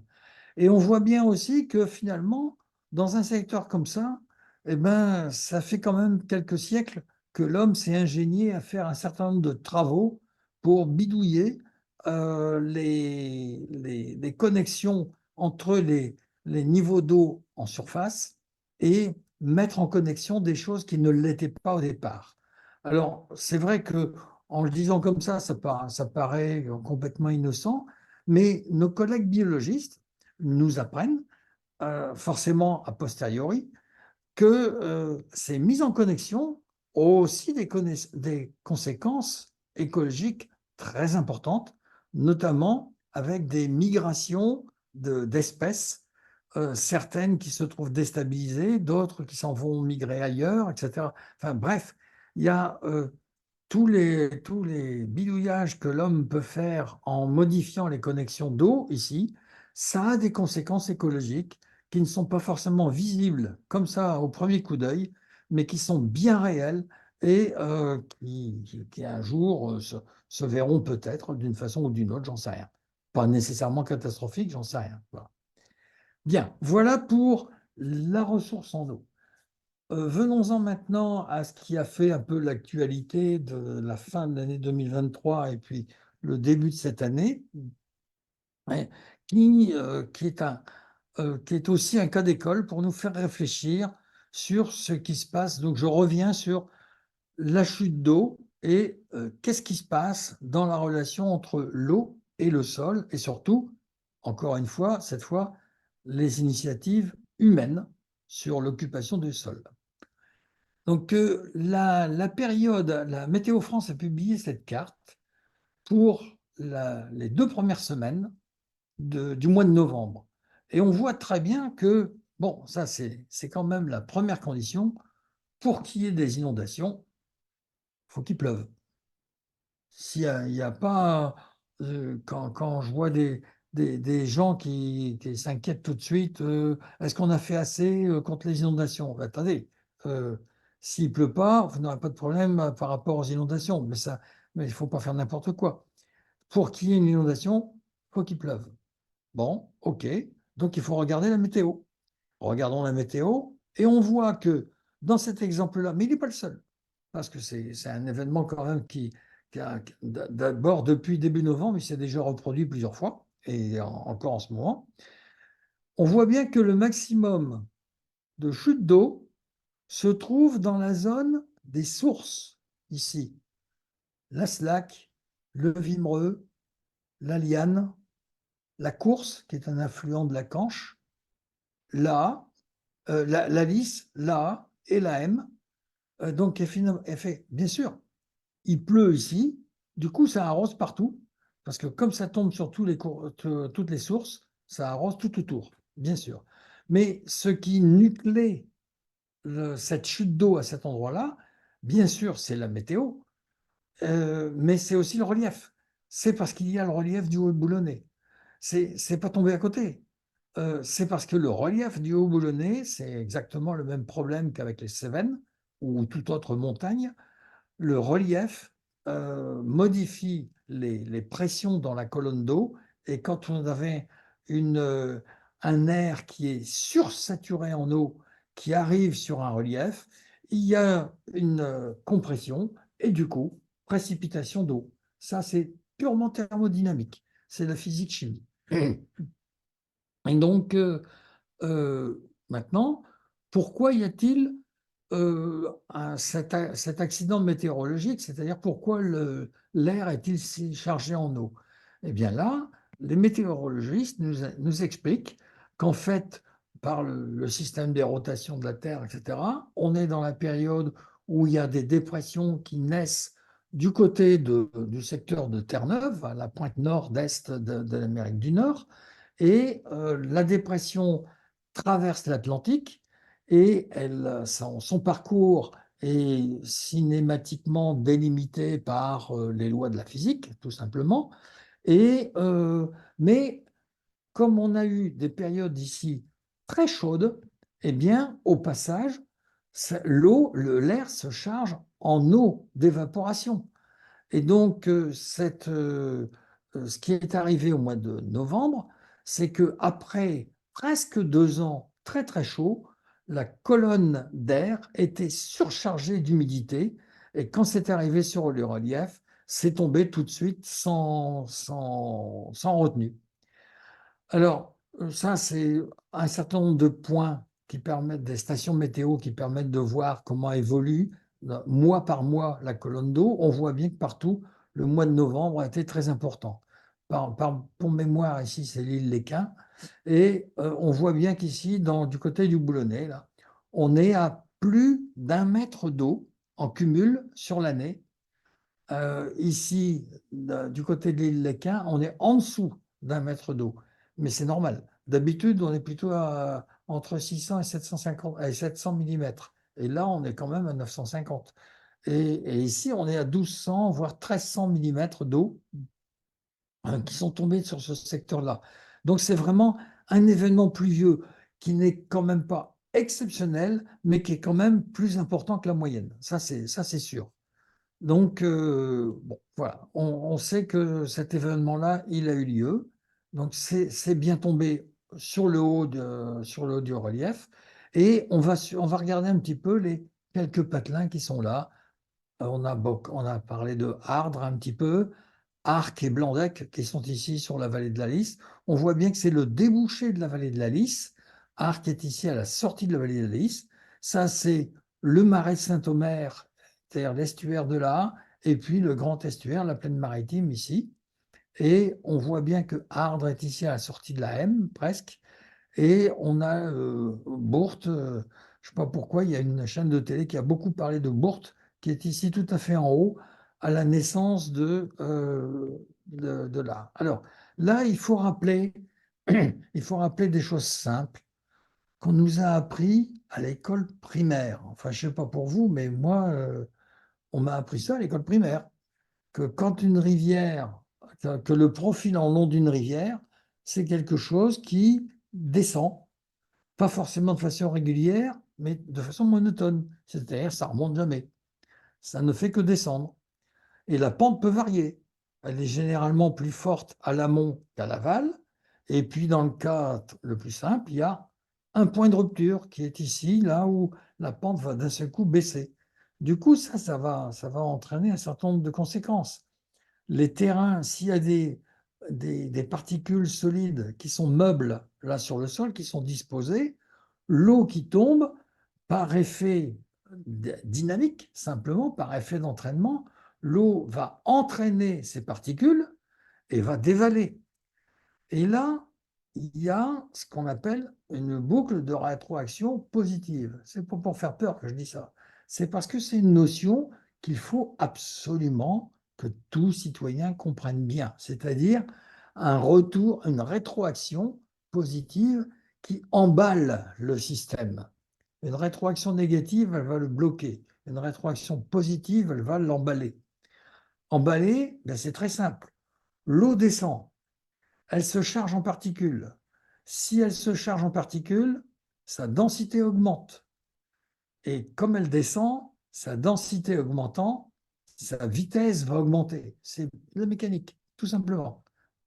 Mais sa vitesse augmentant, elle est capable d'embarquer davantage de particules.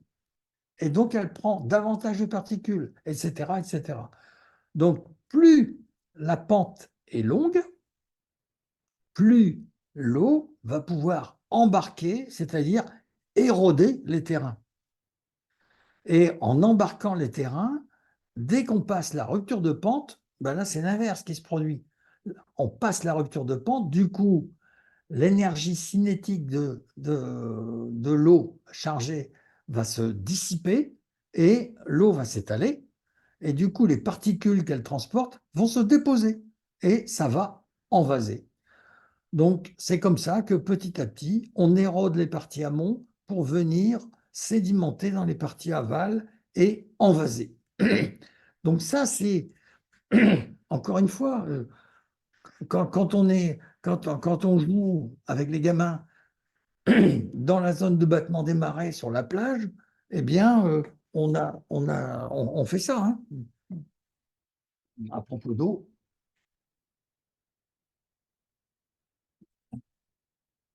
ça va faire du bien. Bon. Et on a une observation aussi simple sur le profil en travers. Dans la région, les vallées sont généralement dissymétriques. Je ne rentre pas dans les détails. Ce qui est important, c'est que dans le fond de la vallée, le terrain est plat. Pourquoi il est plat? Ben parce que c'est justement les terrains qui ont été érodés ici et qui se déposent là, dans la partie plate, et qui viennent s'accumuler. Le système est très simple. C'est le système du ragréage que va faire tout carreleur avant de mettre ses carreaux. C'est-à-dire, on coule quelque chose qui est fluide, mais chargé de solide, et qui, gravitairement, va s'étaler et donner une surface horizontale. Alors évidemment, pour les humains, c'est pratique. Des terrains plats comme ça, c'est pratique d'aller construire dessus.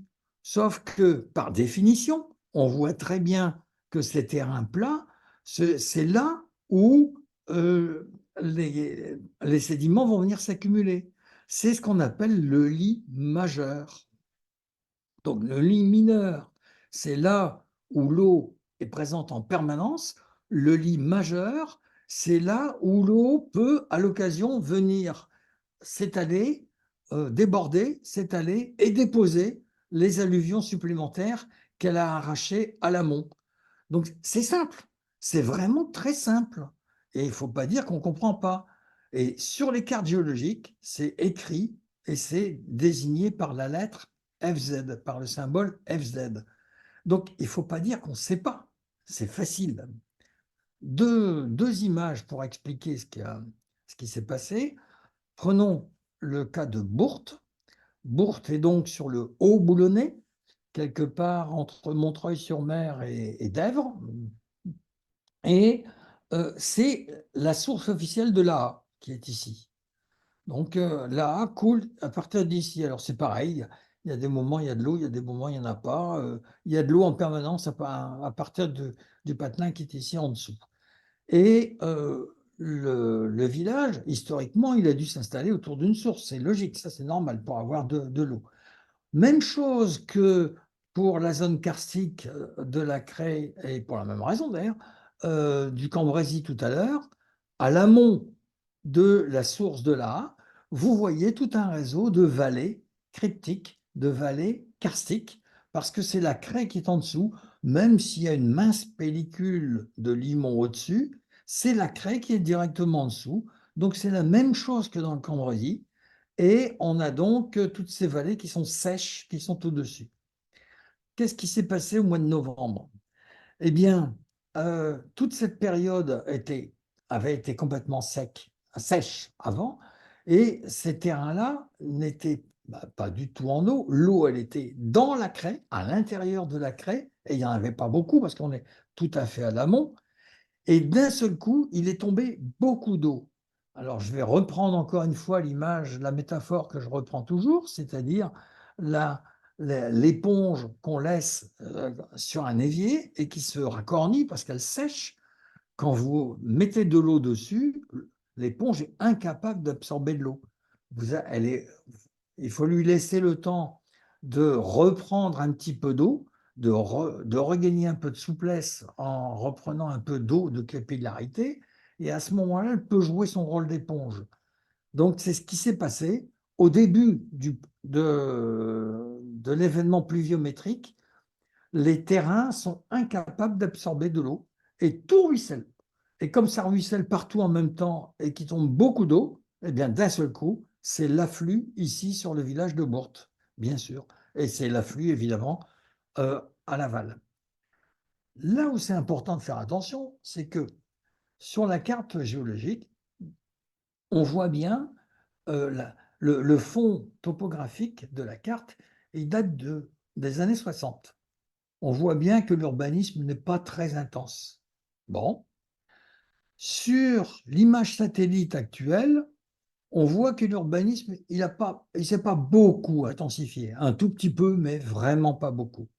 Et donc ici, le problème de l'amplification ne vient pas de l'urbanisme. Par contre, je n'ai pas d'image aérienne des années 60, mais ce qu'on peut voir, c'est que sur ces terrains où les pentes sont les plus fortes, on a une grande quantité de pièces cultivées.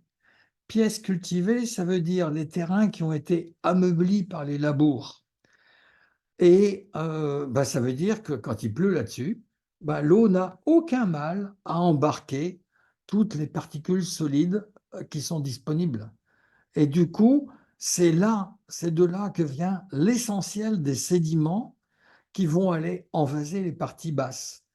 Et alors je vais le dire encore en ricanant, mais quand un agriculteur devant la télé est très satisfait d'aller ramasser dans le fond de la liane à l'aval de la vase, peut-être, j'espère que c'est le propriétaire d'un des champs qui est ici et qui veut récupérer sa vase pour venir la remettre dans son terrain ici, parce qu'en fait, c'est sa terre arable qui est partie et qui est allée s'accumuler à l'aval.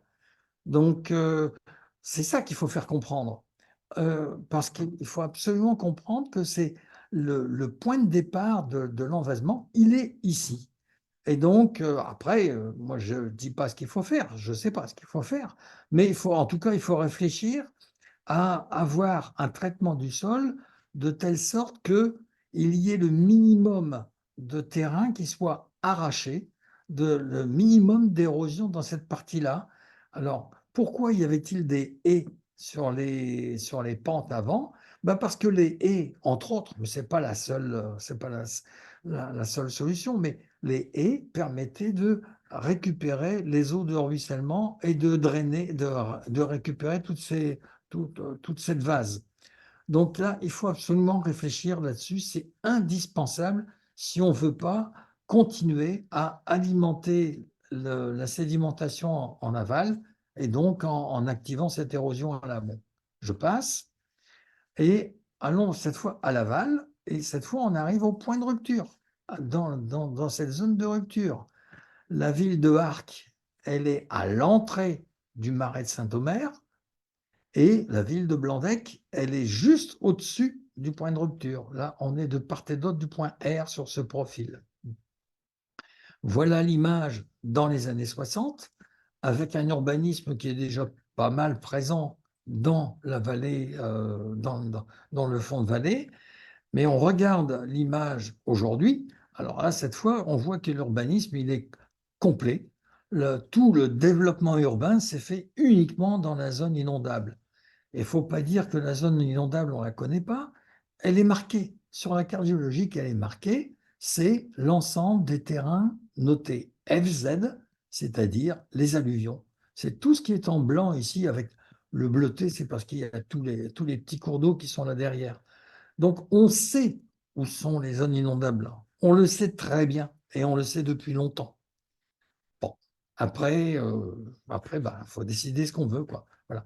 Moi, ce qui m'a étonné, agréablement étonné, c'est de voir qu'il y a pas mal de gens qui sont disposés dans ces patelins à déménager. Alors, déménager, ça ne veut pas dire s'en aller à 50 km de là. Ils peuvent très bien venir s'installer ici, à côté, quelques centaines de mètres plus loin, mais en amont, sur la partie à sec et non pas dans la vallée.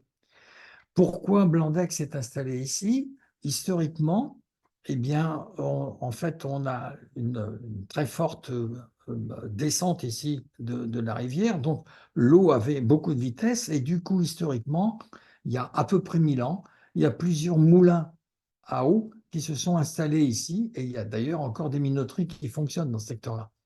Et c'est historique, c'est logique qu'il y ait eu des habitations qui se soient installées là. Mais ce qui n'est pas logique, c'est qu'ils soient installés sur les alluvions, dans les fonds de vallée. Il vaut mieux s'installer à côté, là où c'est du limon et là où on va être à sec. Voilà. Et presque pour terminer, passons de l'autre côté maintenant, c'est-à-dire du côté de la plaine, enfin de l'autre côté, non, on était ici. euh, prenons du recul plutôt et regardons la plaine maritime.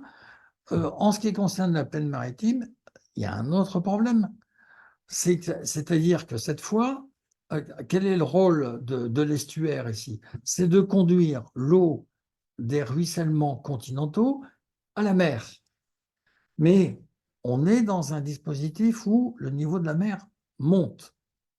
Peu importe la vitesse pour l'instant, ce n'est pas ça qui est important.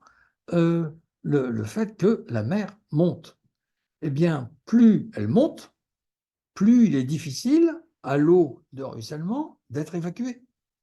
Si en plus on a installé de l'urbanisme dans toutes les zones très plates, comme c'est très plat, c'est facile à construire, que ce soit ici ou que ce soit là, et entre autres toute la zone industrielle qui est en train de se construire là, eh bien, ça veut dire que on met des embâcles par rapport à ces eaux de ruissellement. Et donc, c'est pas étonnant que ça ait du mal à circuler. Donc là aussi, je ne dis pas qu'il ne faut pas faire. Je dis qu'il faut réfléchir en sachant que ça fonctionne comme ça. Et on peut très bien bâtir, c'est vrai, mais à condition de ne rien mettre au rez-de-chaussée et et de laisser l'eau circuler au rez-de-chaussée. Pourquoi pas, après tout? Mais évidemment, c'est un autre mode de vie. Il faut réfléchir comment on peut faire ça. Pour la zone de grande industrie qui est en train de s'installer entre Bourbourg et Dunkerque, les entreprises travaillent étroitement là-dessus. Le port autonome de Dunkerque travaille étroitement là-dessus. La réponse du port autonome de Dunkerque, c'est de monter les murs pour éviter que ça soit noyé. Bon, c'est leur réponse. C'est du point de vue du fonctionnement du système, c'est peut-être pas forcément la meilleure. C'est leur réponse, elle sera valable pendant un siècle. Après, on ne sait pas. La question continuera à se poser. Et puis, il y a peut-être une autre façon de concevoir les choses. Mais encore une fois, j'ai pas la solution, mais ça veut dire que faut pas aller uniquement dans le mur en se disant on continue comme ça parce que ça, on sait faire. Donc, il faut réfléchir comment on peut y aller et puis essayer, pour une fois, il faut essayer d'anticiper. Voilà. Alors, euh, il y a comment dire, les organismes travaillent, encore une fois, le BRGM, mais pas seulement le BRGM, les organismes travaillent pour essayer d'anticiper et puis de voir ce que ça va donner. Voilà, par exemple, sur le Marcanterre, sur la partie nord du Marcanterre, voilà des simulations qui permettent de voir où va être le niveau d'eau en 2030, en 2050, en 2100, et voilà, s'il monte d'un mètre, qu'est-ce qu'on fait? Est-ce qu'on continue à construire ici ou non? Ou est-ce qu'on déménage? S'il monte de 3 mètres, ben voilà ce que ça donne. On connaît les zones inondables et donc que fait-on, etc. On voit que finalement, ça ne remonte pas beaucoup plus loin, mais ça remonte un petit peu, mais pas beaucoup plus loin.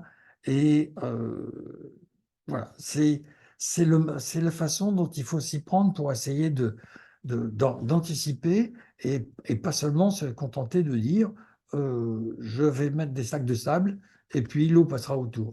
Non, ça, c'est plus possible. Euh, Sauf si celui qui décide ça décide de tout prendre en charge et de tout payer lui-même. Voilà, c'est tout.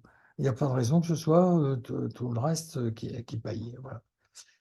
Et bon, bah, pour terminer, ça, celle-là, je vous l'ai déjà montré, mais c'est quand même pour rappeler aussi ce qu'on a essayé de rappeler à la- euh, au Conseil de développement de l'île métropole, que euh, cette fois, c'est à l'échelle de l'ensemble du bassin versant de l'Escaut que le problème se pose également, et qu'en plus, là, comme je le disais au début, la ressource en eau se raréfie tout simplement parce que aujourd'hui, sur ce secteur-là, on tire de l'eau qui est dans la craie, on en tire plus que ce qui se renouvelle naturellement.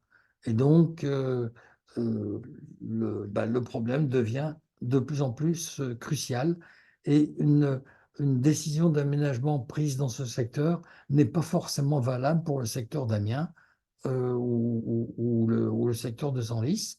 C'est un autre type de décision. Et là aussi, il faut réfléchir un petit peu à la fois globalement, mais agir localement aussi. Voilà.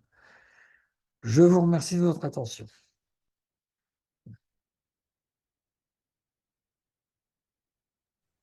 Je vais réapplaudir, j'avais pas mis le son. Voilà. Pour commencer. Ça va. J'étais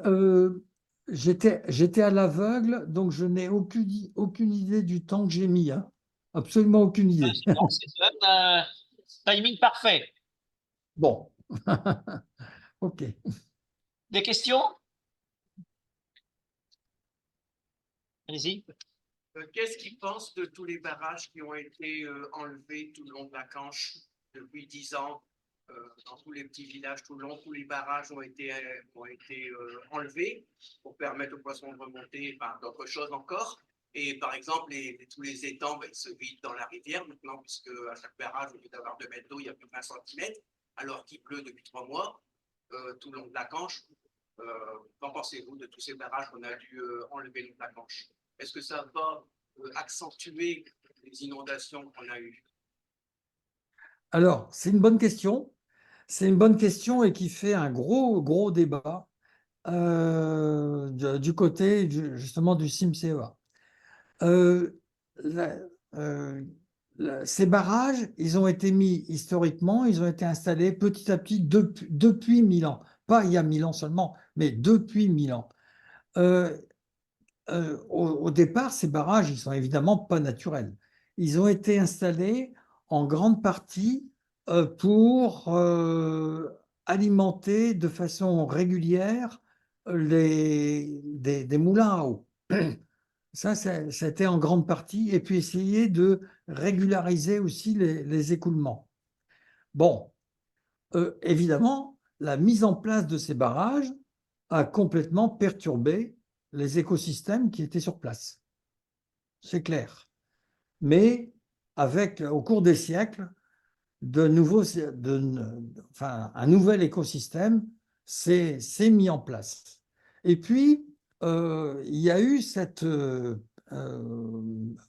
période, il y a quelque temps, où d'un seul coup, des gens ont dit, il faut retirer les barrages. Mais alors là, je ne sais pas de qui ça vient, ça, mais ça, c'est typiquement français. Euh, on met des barrages, et puis tout d'un coup, on dit, on va en retirer un, et du coup, on va retirer tous. Mais c'est complètement stupide. On ne raisonne pas de façon écologique en faisant ça. On raisonne de façon réglementaire, ce qui est vraiment stupide.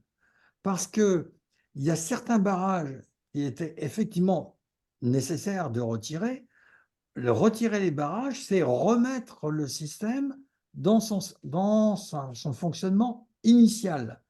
Et le fonctionnement initial, ça veut dire qu'avec des écoulements irréguliers, puisque c'est pour ça qu'on a mis des barrages. C'est pour régulariser les écoulements, essayer de contrôler les écoulements. Donc, c'est remettre le système dans son fonctionnement irrégulier. Donc, ça, retirer, passer de tout à zéro, c'est aussi stupide que passer de zéro à tout. Bon. Donc, à l'intérieur du CIMCEA, j'ai eu l'occasion de m'en rendre compte, ça a créé des débats houleux et qui ne sont pas apaisés. Bon, euh, il faut raisonner au cas par cas, vraiment au cas par cas. Il y a des endroits aujourd'hui où ça ne vaut pas le coup, ce serait pire que mieux d'essayer de revenir à l'état naturel antérieur.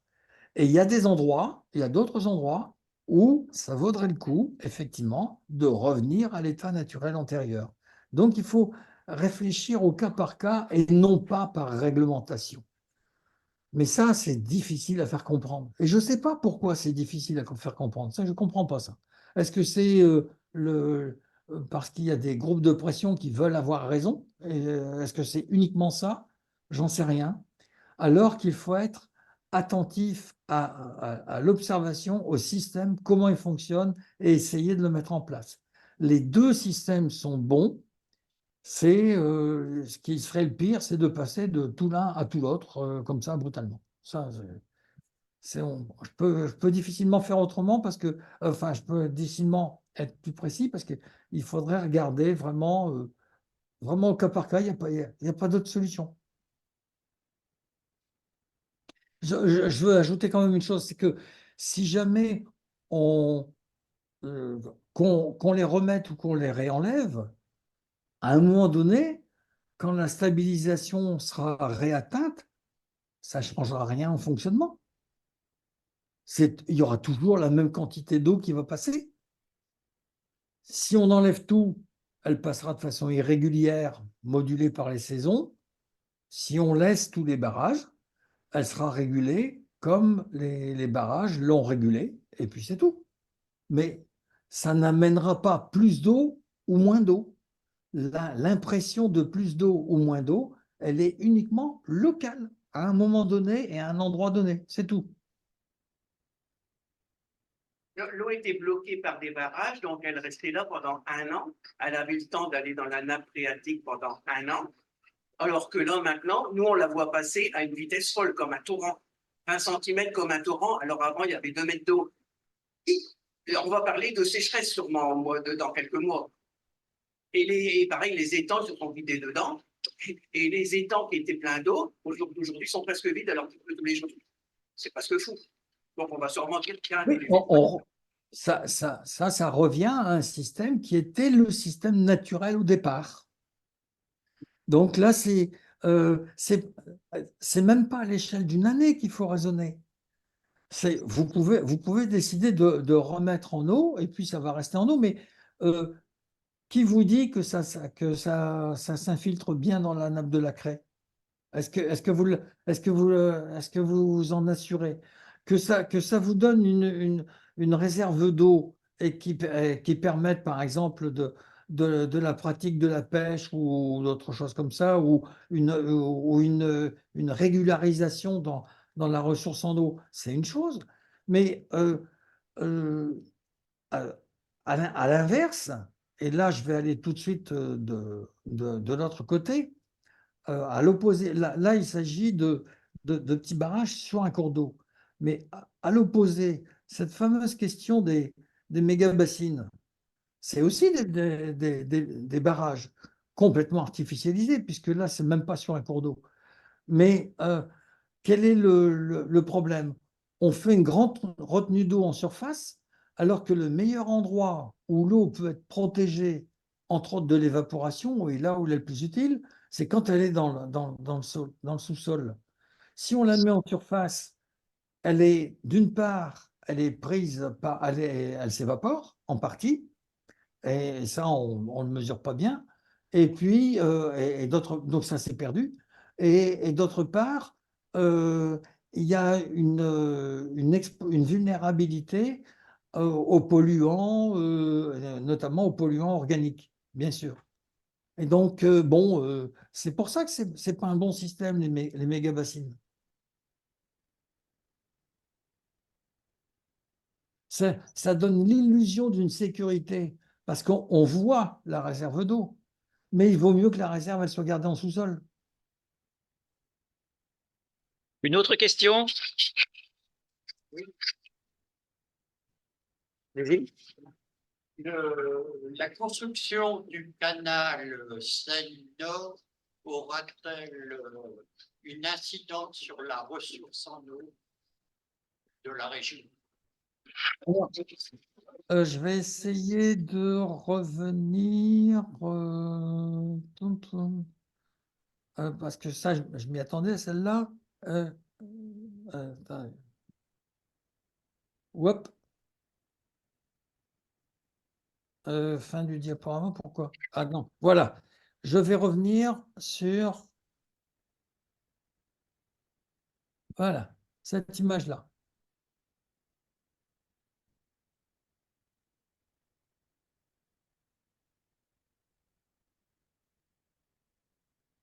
Le canal Seine-Nord, il va être ici. sur le côté, ici. Il y a déjà le canal du Nord pour l'instant. Et il y aura le canal Seine-Nord qui est là, et du coup, le canal du Nord, il va disparaître. Le canal, c'est ça. C'est ce que j'ai dit tout à l'heure. Alors là, je fais ma démonstration avec le canal de Saint-Quentin, mais c'est pareil, hein, c'est exactement pareil. C'est une tranchée qui est faite dans la nappe. C'est pas une ponction dans la nappe, c'est une tranchée qui est faite dans la nappe.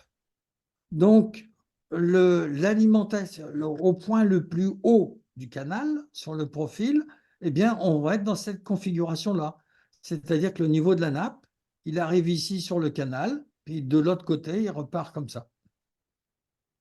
Et donc, le canal du Nord ou le canal Seine-Nord ne va rien enlever à la quantité d'eau. C'est simplement un trajet nouveau dans la circulation de l'eau. C'est tout. Est-ce que c'est clair ou bien est-ce qu'il faut préciser encore? Les promoteurs du canal Seine-Nord mettaient en avant parmi les avantages le fait de pouvoir ramener de l'eau vers la métropole lilloise en son temps. Je ne sais pas si ça a toujours été d'actualité. Oui, non, ça c'est ce qu'on appelle un argument spécieux. Mais il avait été mis en avant. Ça c'est vraiment une inventation politicienne stupide. C'est vrai que je ne mâche pas mes mots, hein, mais franchement, quand je vois les idioties qui sortent, ça m'énerve vraiment. C'est vraiment prendre les gens pour des imbéciles de dire des choses pareilles, alors qu'un schéma comme celui-là montre tout simplement, et en plus, ce genre d'expérience-là, vous pouvez le faire avec vos petits-enfants sur la plage. Parce que la situation d'une nappe comme ça, c'est exactement ce qui se passe dans la zone de battement des marées. Une fois qu'on est à marée basse, il y a de l'eau qui est dans le sable, elle n'est pas visible en surface, elle est dans le sable, eh bien vous faites une tranchée, et quand vous faites une tranchée, bah, vous faites un canal, tout simplement. Et vous videz pas la nappe pour autant. Est-ce que les canaux peuvent-ils déborder? La Deule, par exemple, est-ce qu'elle peut déborder en cas de forte glaciation? Les canaux sont des constructions artificielles. Et il faut distinguer deux choses. Les canaux latéraux, ils sont simplement là pour doubler et dimensionner de façon à rendre navigable le cours d'eau naturel. Exemple, la Deule a été rendue navigable en la redimensionnant. Bon, et le canal, si on lui met pas de l'eau, naturellement, il ne va pas déborder. Il faut qu'il y ait des arrivées en eau. Les canaux, aujourd'hui, dans la région, ils servent, entre autres, à faire circuler l'eau. Quand même, la propriété essentielle de l'eau, c'est qu'elle ne reste pas en place, c'est qu'elle circule. Et qu'elle circule gravitairement. C'est Pascal Pavageau, quand il était ingénieur VNF en région, qui m'avait expliqué, et à mes étudiants, que l'ensemble du réseau hydrographique était géré par VNF, enfin des canaux, l'ensemble des canaux était géré par VNF, Voies navigables de France, pour permettre d'amortir les éléments pluvieux de type orageux. D'un seul coup, on a un très très gros orage à un endroit qui amène un excès d'eau. On peut envoyer l'eau dans le canal et par le canal, par le biais des éclusées, on peut l'envoyer ailleurs dans la région. Les éclusées permettent de faire passer d'un endroit à l'autre, écluse par écluse, bief par bief. Et donc, ça permet une régulation à l'échelle régionale. Le problème, il s'est aggravé en décembre 2000, janvier 2001, février 2001, parce que là, il avait plu énormément partout. Et donc, il n'y avait plus. Le seul endroit qui était disponible, c'était, malheureusement, c'est ce qui s'est produit, c'était la Belgique et les Pays-Bas. Et donc, à un moment donné, le préfet a ouvert les vannes en prévenant ses collègues belges à Laval qu'il ouvrait les vannes et qu'il allait devoir libérer de l'excès d'eau. Voilà. Mais on ne sait pas gérer autrement.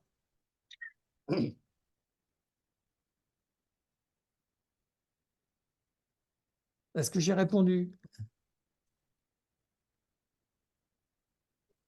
Allô?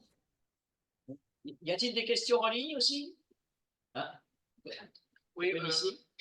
moi j'habitais dans la Vénois, à Jolimet, il y a un forage qui fait partie des autoroutes de l'eau, qui renvoie de l'eau vers Douai, ça va vers Ville-Île.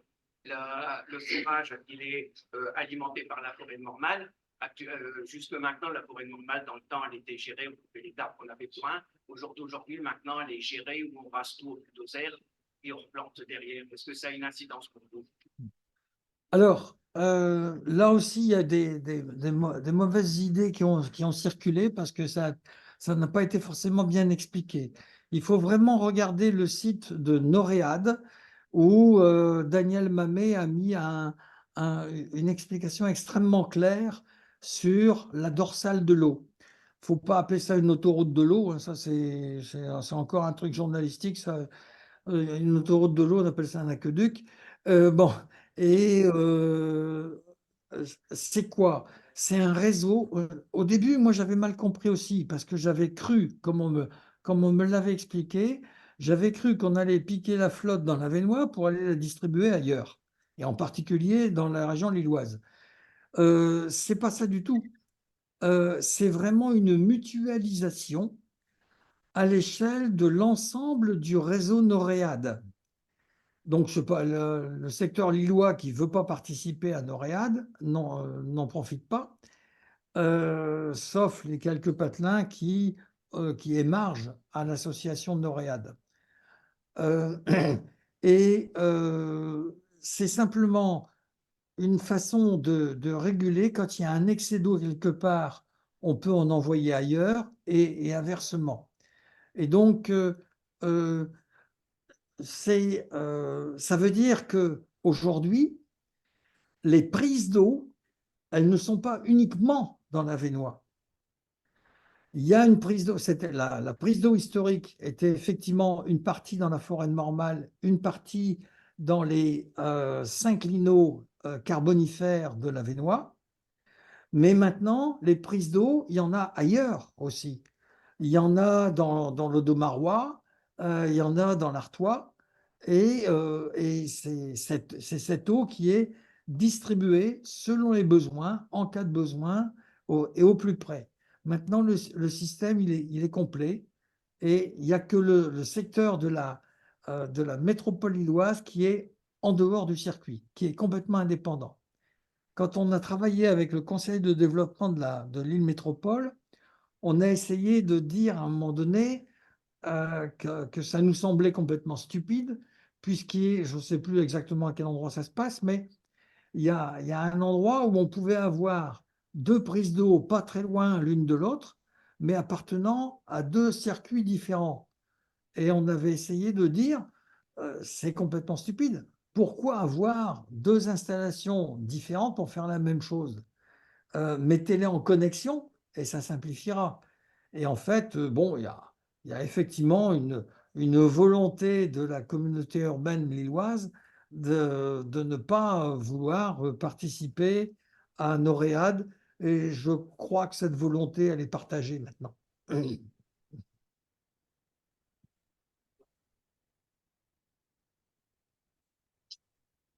Question de la salle. Et des questions en ligne? Ah, si, encore une question. Allez-y. C'est assez basique. Quand on parle d'élévation du niveau de la mer, Vous parlez un peu plus fort, peut-être. Oui, là, j'entends pas bien, là, oui. Vous rapprochez-vous du micro.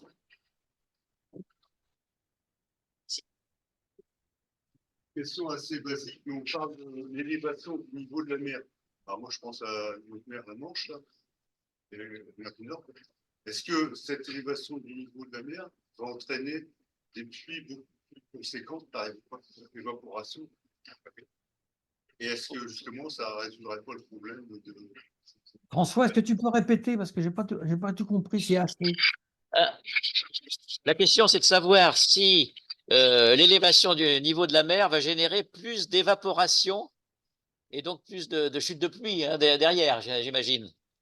Non, l'évaporation, elle est liée à la surface, pas au volume, hein, pas à l'altitude. Elle est liée à la surface. Donc, il n'y aura pas plus d'évaporation. C'est la variation de température qui va induire si la température atmosphérique continue à monter en moyenne, il y aura davantage d'évaporation. Ça, c'est clair.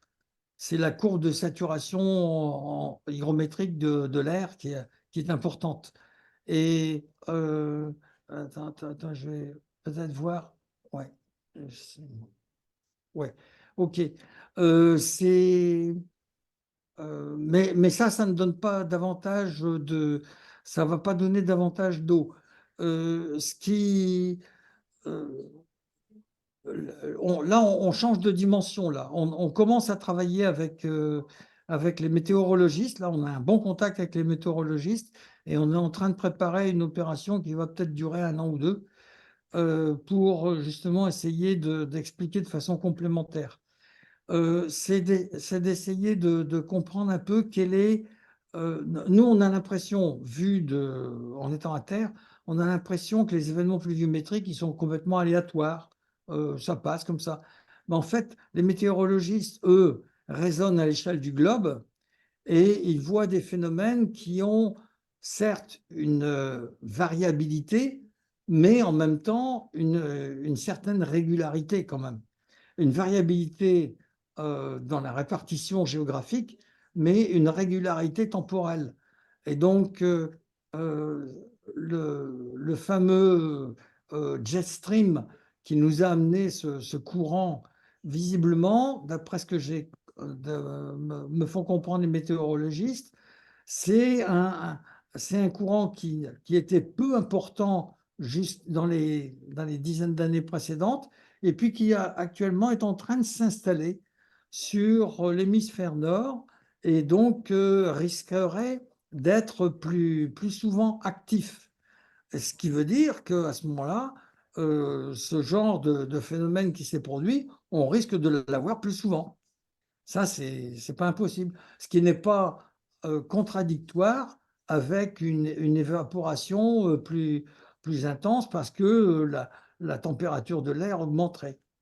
Donc, pour résumer, c'est pas la surface qui va compter. La montée du niveau marin, je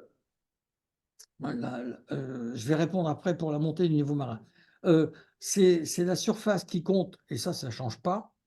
Et l'altitude du niveau marin, ça compte pas dans l'évaporation. Par contre, la température de l'atmosphère, ça va être la variable importante. Ouais. Je reviens sur la variation du niveau marin. Il faut rappeler quand même qu'à la fin de la dernière glaciation, c'est-à-dire il y a à peu près un peu moins de 20 000 ans, le niveau de la mer, il était 120 mètres plus bas qu'aujourd'hui. 120 mètres plus bas. 20 000 ans, vous faites un rapide calcul, ça vous fait du 6 mm par an en moyenne.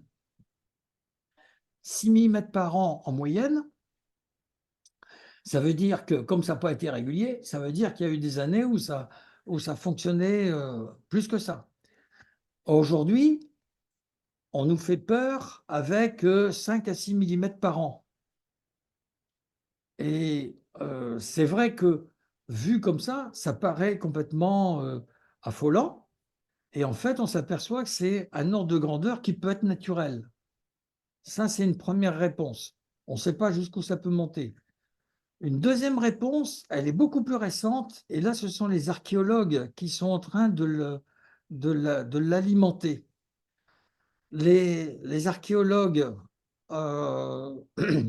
anglais, franco-belges, travaillent de plus en plus sur les bords de la Manche et de la mer du Nord et obtiennent des résultats qui sont de plus en plus abondants et précis. Et avec cette précision, du coup, ils sont en train d'améliorer la représentation qu'on s'était construite de l'évolution. Et quand on parlait, quand on était étudiant et qu'on nous a appris au quaternaire la transgression calaisienne et puis après la transgression dunkerquienne, eh bien, aujourd'hui, alors ça, c'était une notion qui a émergé en 1924, hein, l'auteur qui a pondu cette idée-là, c'est en 1924, et c'était une nouvelle représentation. Et aujourd'hui, cette représentation-là, on est amené à la modifier. La transgression calaisienne, elle n'est pas mise en cause, elle est bien documentée, il n'y a aucun problème. Ce qui commence à être mis en cause, c'est le retrait qui a suivi et par conséquent, ce qu'on appelle aussi après la transgression dunkerquienne. Parce qu'on s'aperçoit que ce n'est pas aussi simple que ça et que très probablement, ce n'est pas encore sûr, hein, mais très probablement, la montée naturelle du niveau marin, c'est-à-dire post-glaciaire, cette montée naturelle, elle est en train de s'évanouir. Elle arrive à un palier, c'est-à-dire que spontanément, elle ne monte plus toute seule. Et que la montée qui est constatée, qui est observée aujourd'hui, parce que avec les satellites, maintenant, on sait mesurer, jour par jour, on sait mesurer la cote d'un certain nombre de points repères. Et il y a un site européen qui s'appelle copernicus.eu qui produit des cartes qui vous montrent comment, tous les jours, comment ça peut évoluer. C'est assez passionnant. Et quand vous regardez ce site Copernicus, vous voyez qu'en fait, cette montée, eh bien, on est bien, si ce que les archéologues sont en train de voir est vrai, si ça s'avère confirmé par les prochaines observations, eh bien, ça voudra dire que la montée actuelle, elle est exclusivement due à la partie du réchauffement due aux activités humaines, c'est-à-dire ce qui conduit à la fonte de la calotte groenlandaise. Et donc, c'est ça, uniquement ça, qui serait responsable de la montée actuelle du niveau marin. Alors, jusqu'où ça va aller, personne n'en sait rien. Je pense que tout le monde a été très intéressé, vu la densité des questions et vu aussi que des 13, alors 17 moins 3, 14 personnes connectées sont restées jusqu'à la fin. D'habitude, ça part avant. Donc, ça veut dire qu'il y a eu un intérêt particulier pour ton exposé, Francis. Merci, j'ai essayé de faire ce que je pouvais. Voilà.